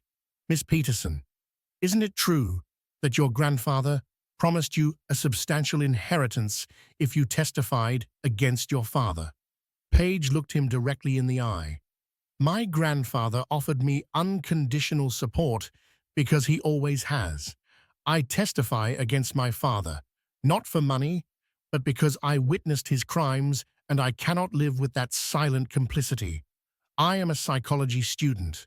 I understand manipulation, abuse of power, and economic violence against the vulnerable. My father committed all those acts. Finally, I was called to the stand. I walked slowly, aware of every gaze. I swore to tell the truth, sitting in front of Judge Martinez." Prosecutor Rogers asked, "Mr. Peterson, describe in your own words the events of March 17th, 2024. I took a deep breath. For the next half hour, I recounted everything chronologically. The promise of the special outing, the journey to the Pines, the brutal revelation, Ethan's exact words. "You're worthless now. You're human waste that pollutes my life, the stripping of my belongings, the confinement, the complete isolation." "At any point, did you request or consent to this admission?" the prosecutor asked. "Never. It was premeditated kidnapping. My son planned every detail to get rid of me while stealing my assets. Crane tried to discredit me." "Mr. Peterson, isn't it true that you suffered episodes of confusion, that you forgot important things?" "Counselor, I am 72 years old. I occasionally forget where I left my keys. That does not constitute dementia. I can recite from memory my 50 most important engineering projects, exact dates, budgets, technical specifications. Do you want me to demonstrate it?" Judge Martinez almost smiled. "That won't be necessary, Mr. Peterson. I have presented medical opinions from 3 independent doctors, all confirming full mental capacity. Dr. Alice Monroe, my doctor for 18 years, testified that my last cognitive exams in February showed excellent functioning. When Ethan was finally called to testify, his lawyer tried to keep him silent, invoking the right not to incriminate himself. The judge allowed the silence but ordered, "The accused may choose not to testify, but the court notes his silence and will consider it when evaluating the evidence presented." Ethan stood up briefly, looked towards where I was, and for the first time in months, I saw tears rolling down his cheeks. He opened his mouth as if to speak, but Crane pulled him by the arm, seating him again. Judge Martinez reviewed her notes extensively. Finally, she spoke. The evidence presented by the prosecution is overwhelming and consistent. Multiple testimonies, forensic documentation, audio recordings, expert analysis. Everything points to a systematic criminal conspiracy to fraudulently incapacitate Mr. Andrew Peterson and appropriate his assets. Given the weight of the evidence, the court orders the continuation of the criminal process. Ethan Peterson will remain on conditional release with a prohibition from leaving the country, an obligation to report weekly to authorities, and an absolute restraining order of 500 meters from his father. The trial hearing is set for November 3rd. Court adjourned. The gavel echoed in the silent courtroom. I left the courthouse surrounded by Edward and John. Paige hugged me on the steps. "You did it, Grandpa." "We did it," I corrected, kissing her forehead. Ethan emerged minutes later, surrounded by photographers. Someone had leaked the case to the press. Headlines on reporters' phones already read, "Elderly engineer sues son for forced admission and theft." My son looked for me in the crowd. Our eyes met one last time before his lawyer pushed him into a waiting car. In that gaze, I saw something I didn't expect. Not rage, but the absolute devastation of a man confronting, for the first time, the monster he had become. 3 days after the preliminary hearing, I sat in front of Notary Public and Attorney at Law Frank Anderson in his office on Park Avenue. It was a traditional office with mahogany bookshelves filled with legal codes, an antique desk polished to a shine, and an official state seal hanging on the wall. Edward accompanied me as a witness, along with John, who had insisted on witnessing this historic moment. "Mr. Peterson," the notary began, adjusting his glasses, "I have thoroughly reviewed the will you wish to formalize. I must confirm that you are completely sure of these provisions. They are unusual to say the least." "Completely sure," I responded with a firmness that surprised even myself. "This will represents not only asset distribution, but a final attempt at moral teaching." The notary nodded, beginning the formal reading. Last Will and Testament of Andrew Peterson, born in New York City, March 17, 1952, in full use of my mental faculties, as demonstrated by attached medical reports, I dispose the following regarding my estate, valued at approximately $1,450,000. First, I expressly revoke any previous will, codicil, or testamentary disposition. This document completely nullifies the previous will of January 15, 2018, where I named my son, Ethan Peterson, as primary heir. I felt the weight of those words. I drafted that earlier will thinking of family continuity, assuming Ethan would protect the legacy I built. How naive I was. The notary continued. Second, I name my granddaughter Paige Peterson as primary heiress, granting her 80% of my total estate, equivalent to approximately $1,160,000. This legacy includes the property at 43 Main Street, the property at 212 Elm Avenue, investments at the bank, and designated savings accounts. Paige, who had come directly from college, sobbed silently. I squeezed her hand. Third, I donate $220,000 to the Vulnerable Senior Protection Foundation, an organization dedicated to preventing abuse against the elderly. This donation must be used specifically to create a free legal counseling program for seniors facing family mistreatment. It was a cause that acquired profound meaning after my experience. If my story saved even one senior from suffering similar betrayal, it was worth every moment of pain. Fourth, I donate $165,000 to John Miller in recognition of his unwavering 43-year friendship and his invaluable help during my moment of greatest vulnerability. John immediately protested. "Andrew, it's not necessary. I did what any brother would do." "That's precisely why you deserve recognition," I replied. "Besides, these funds can improve facilities at the Pines, benefiting future residents." The notary waited for us to calm down before continuing. Fifth, and this is the most complex clause. Regarding my son, Ethan Peterson, I establish absolute disinheritance from the principal inheritance due to actions that constitute legal cause for disinheritance according to the state's civil code, specifically severe psychological abuse, misappropriation of assets, and deliberate abandonment. The room fell into absolute silence.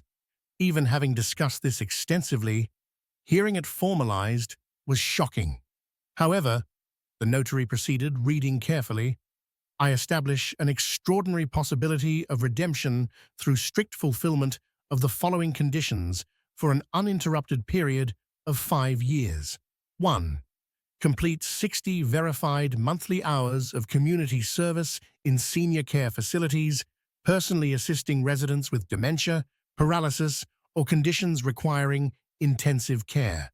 That specification was deliberate. Ethan had to directly experience what it means to care for vulnerable seniors whom he himself planned to abandon. 2. Attend weekly psychological therapy with a certified professional, presenting verifiable quarterly progress reports. 3. Fully restitute every dollar illegally appropriated, including $17,000 from the sold Mercedes, $53,000 from Beatrice's account, and expenses documented by Paige totaling $135,000. Total to restitute $205,000 through minimum monthly payments of $3,300. Edward had calculated that those payments would take more than 5 years to complete, ensuring sustained commitment. 4. Present a monthly letter of authentic reflection on his actions, no less than 2 pages, demonstrating progressive understanding of the harm caused and genuine moral growth. These letters will be evaluated by a committee of 3 independent psychologists appointed by the executor. If Ethan Peterson absolutely fulfills all these conditions for 5 consecutive years without fail, Paige Peterson will be authorized, not obligated, to provide him with a monthly pension of $110 through a trust administered by her. This pension is sufficient for a dignified but modest survival, teaching the value of money earned through effort and humility. Paige spoke for the first time. "Grandpa, and what if Dad rejects these conditions? Then he will receive exactly what he gave me at the Pines. Nothing. $0. But he will have had an option.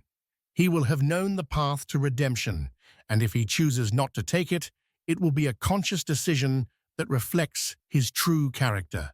The notary concluded the reading.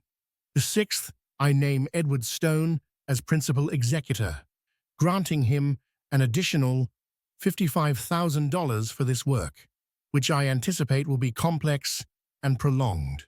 7th, the property in Chestnut Hill is for Paige as a personal, non-transferable residence for 10 years. 8th, all expenses of this executorship will be covered by a specifically designated reserve of $33,000. "Do you wish to add any final personal statement?" the notary asked. I had prepared this mentally for weeks. "Yes, let it be on record. This will is not born of hatred, but of paternal love that recognizes its limits. I spent 72 years protecting my son from consequences, believing that love meant a shield against reality. I learned painfully that true love sometimes requires allowing consequences to teach lessons that words never could. If Ethan fulfills the conditions of redemption, he will demonstrate genuine transformation worthy of a second chance. If not, he will live knowing he had that opportunity and rejected it. In either case, I will have fulfilled my last duty as a father, to offer a path to salvation without guaranteeing he takes it.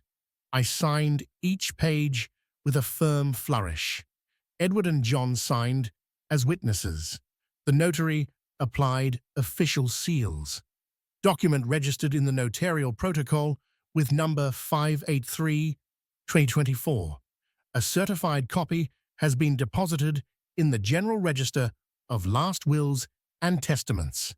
It is legally formalized, the notary announced. From this moment, upon the testator's death, these provisions are binding and irrevocable. We left the notary's office into the sunny September midday. Paige walked between John and me, her arm linked with mine. "Grandpa, what do you think Dad will do when he finds out?" "I don't know, my child, but it is no longer my responsibility to predict or control his reactions. I planted a seed, provided water and light through these conditions. Whether it germinates or dies depends entirely on him." Edward took us to lunch at a quiet restaurant in Beacon Hill.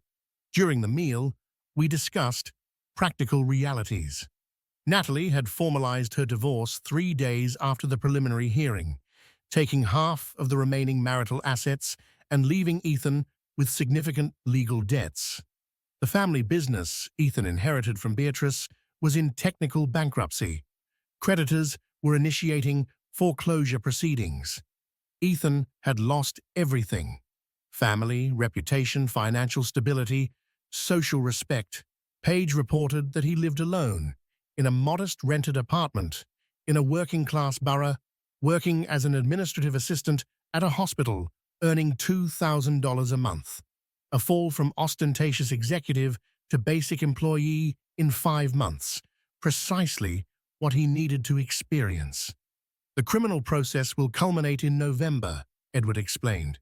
"The prosecutor is seeking a sentence of 5 years in prison. But given that you are an elderly victim, an aggravating circumstance could raise the penalty. More likely is 3 effective years with 2 conditional, if he accepts guilt and avoids a prolonged trial.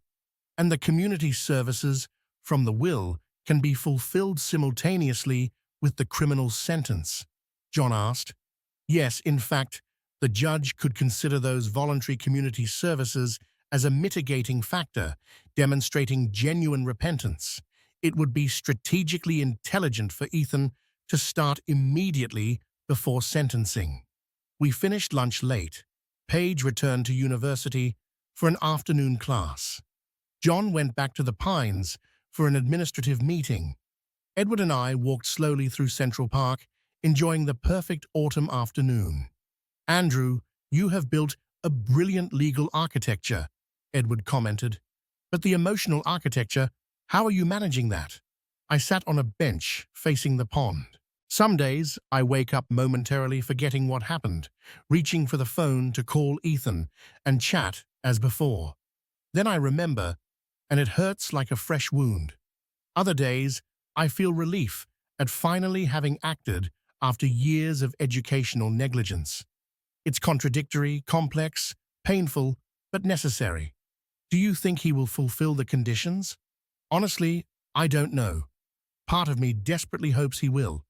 Another part prepares for final disappointment. But that uncertainty is precisely the point. He must choose. I cannot force transformation. I can only create conditions that make it possible. We remained seated until the sun began to descend, painting the sky with oranges and pinks. Life continued, indifferent to human dramas. And I, for the first time in decades, felt at peace with the decisions made, regardless of the final outcome.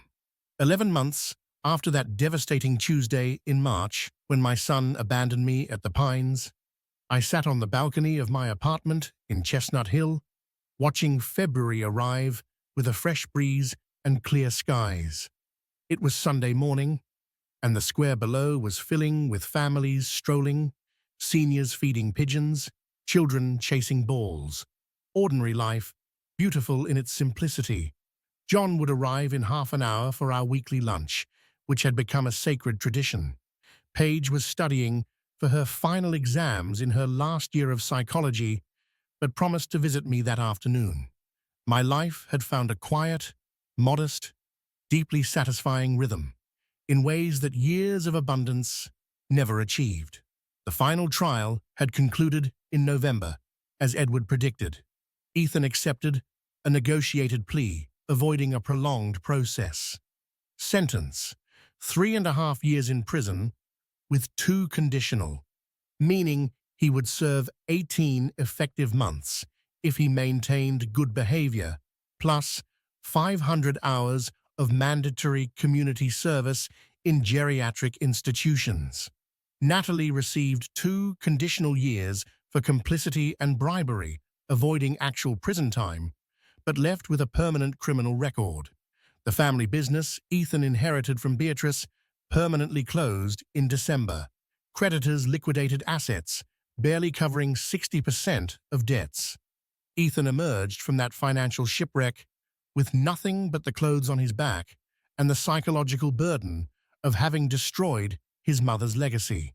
But something unexpected happened in January that I was still emotionally processing.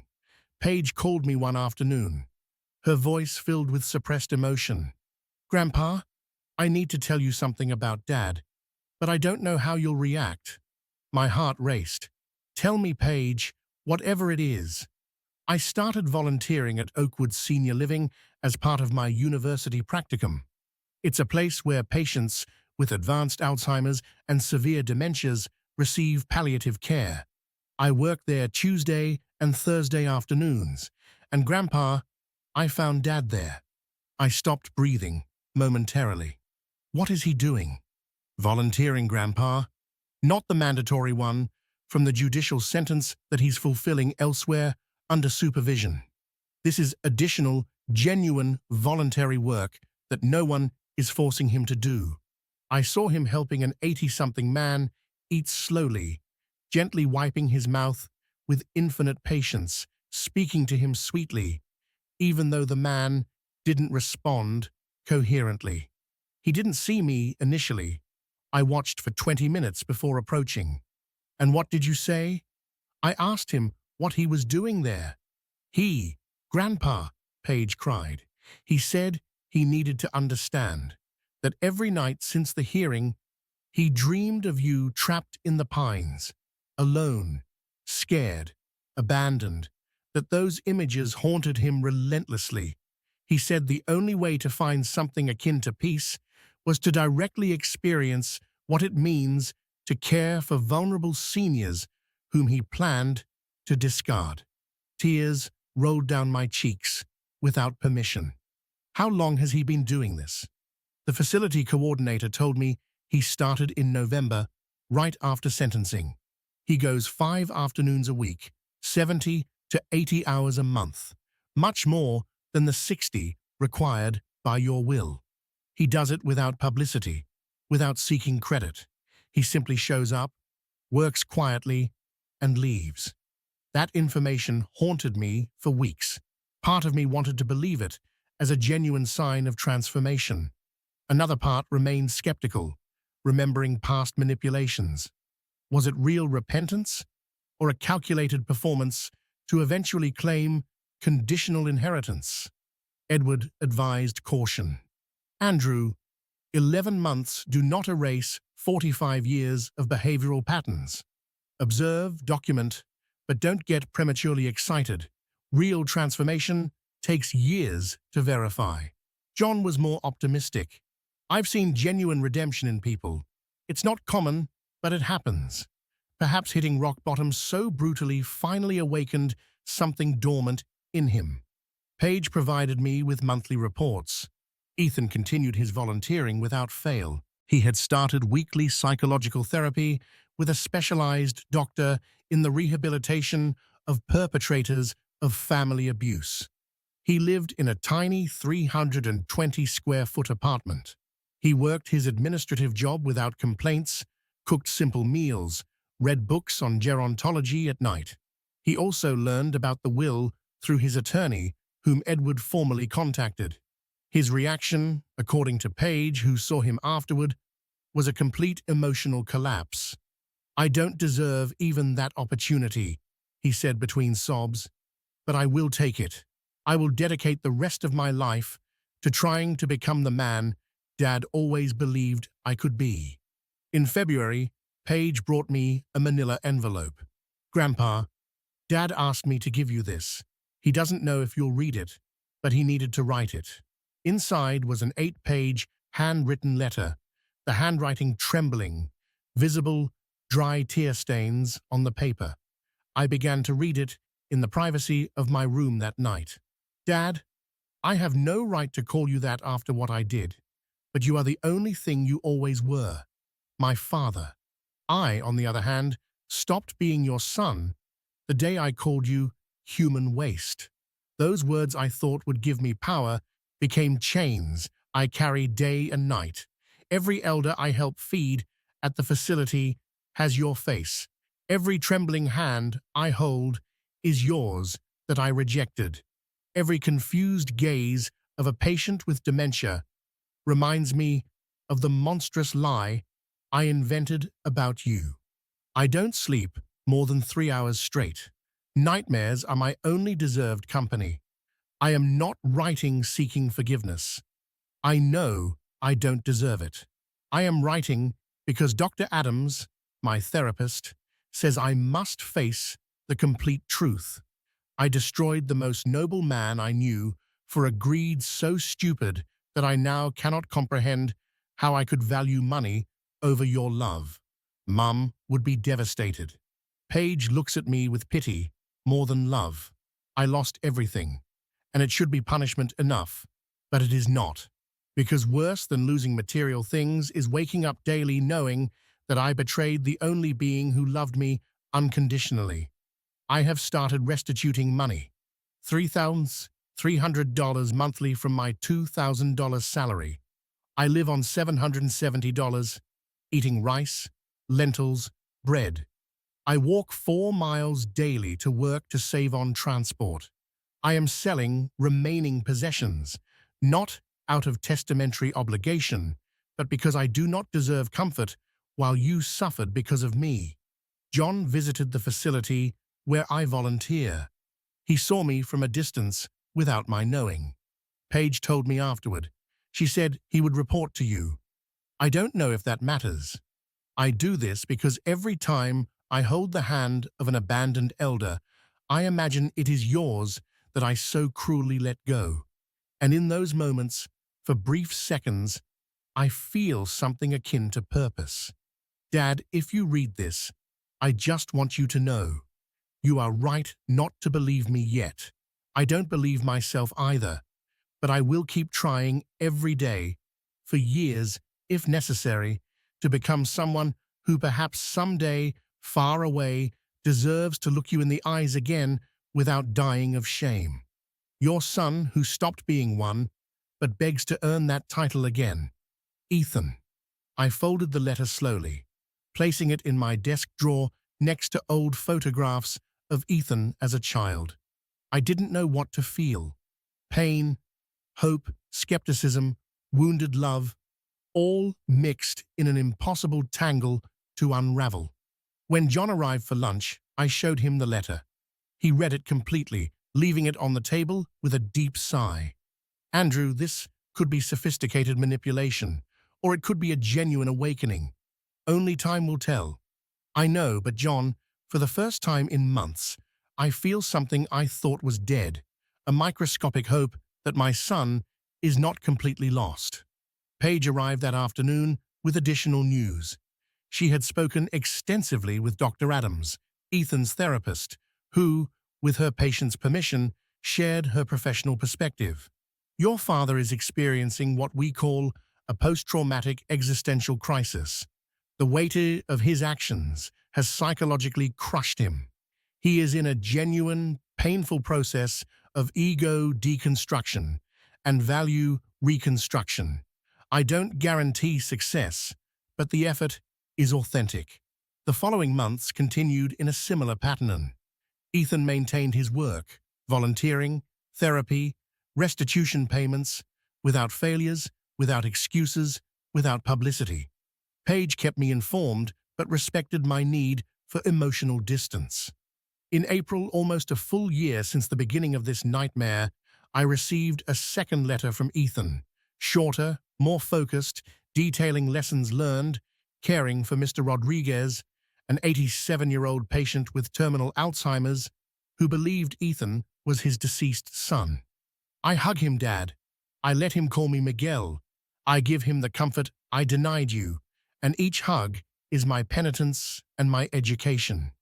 That night, for the first time, I considered the possibility of eventual reconciliation. Not now, perhaps not for years, but someday, if Ethan continued this path, perhaps we could share coffee in silence. It wouldn't erase the past. I would never forget. But perhaps, just perhaps, we would find something new, built on the ruins of what was destroyed. I rose from the balcony when John knocked on the door. Life continued. Day after day, Paige prospered, graduating with honors and accepting a job at the Senior Protection Foundation.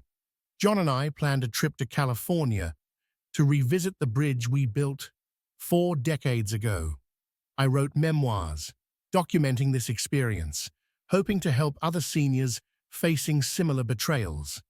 And somewhere in the city, my son cleaned the incontinence of an unknown elder, finally learning what human dignity means. I didn't know if this story would have a happy ending. Perhaps it didn't deserve one, but it had something more valuable. An honest ending, where consequences taught lessons that blind love never could. And that, I discovered, was enough to allow me to sleep in peace.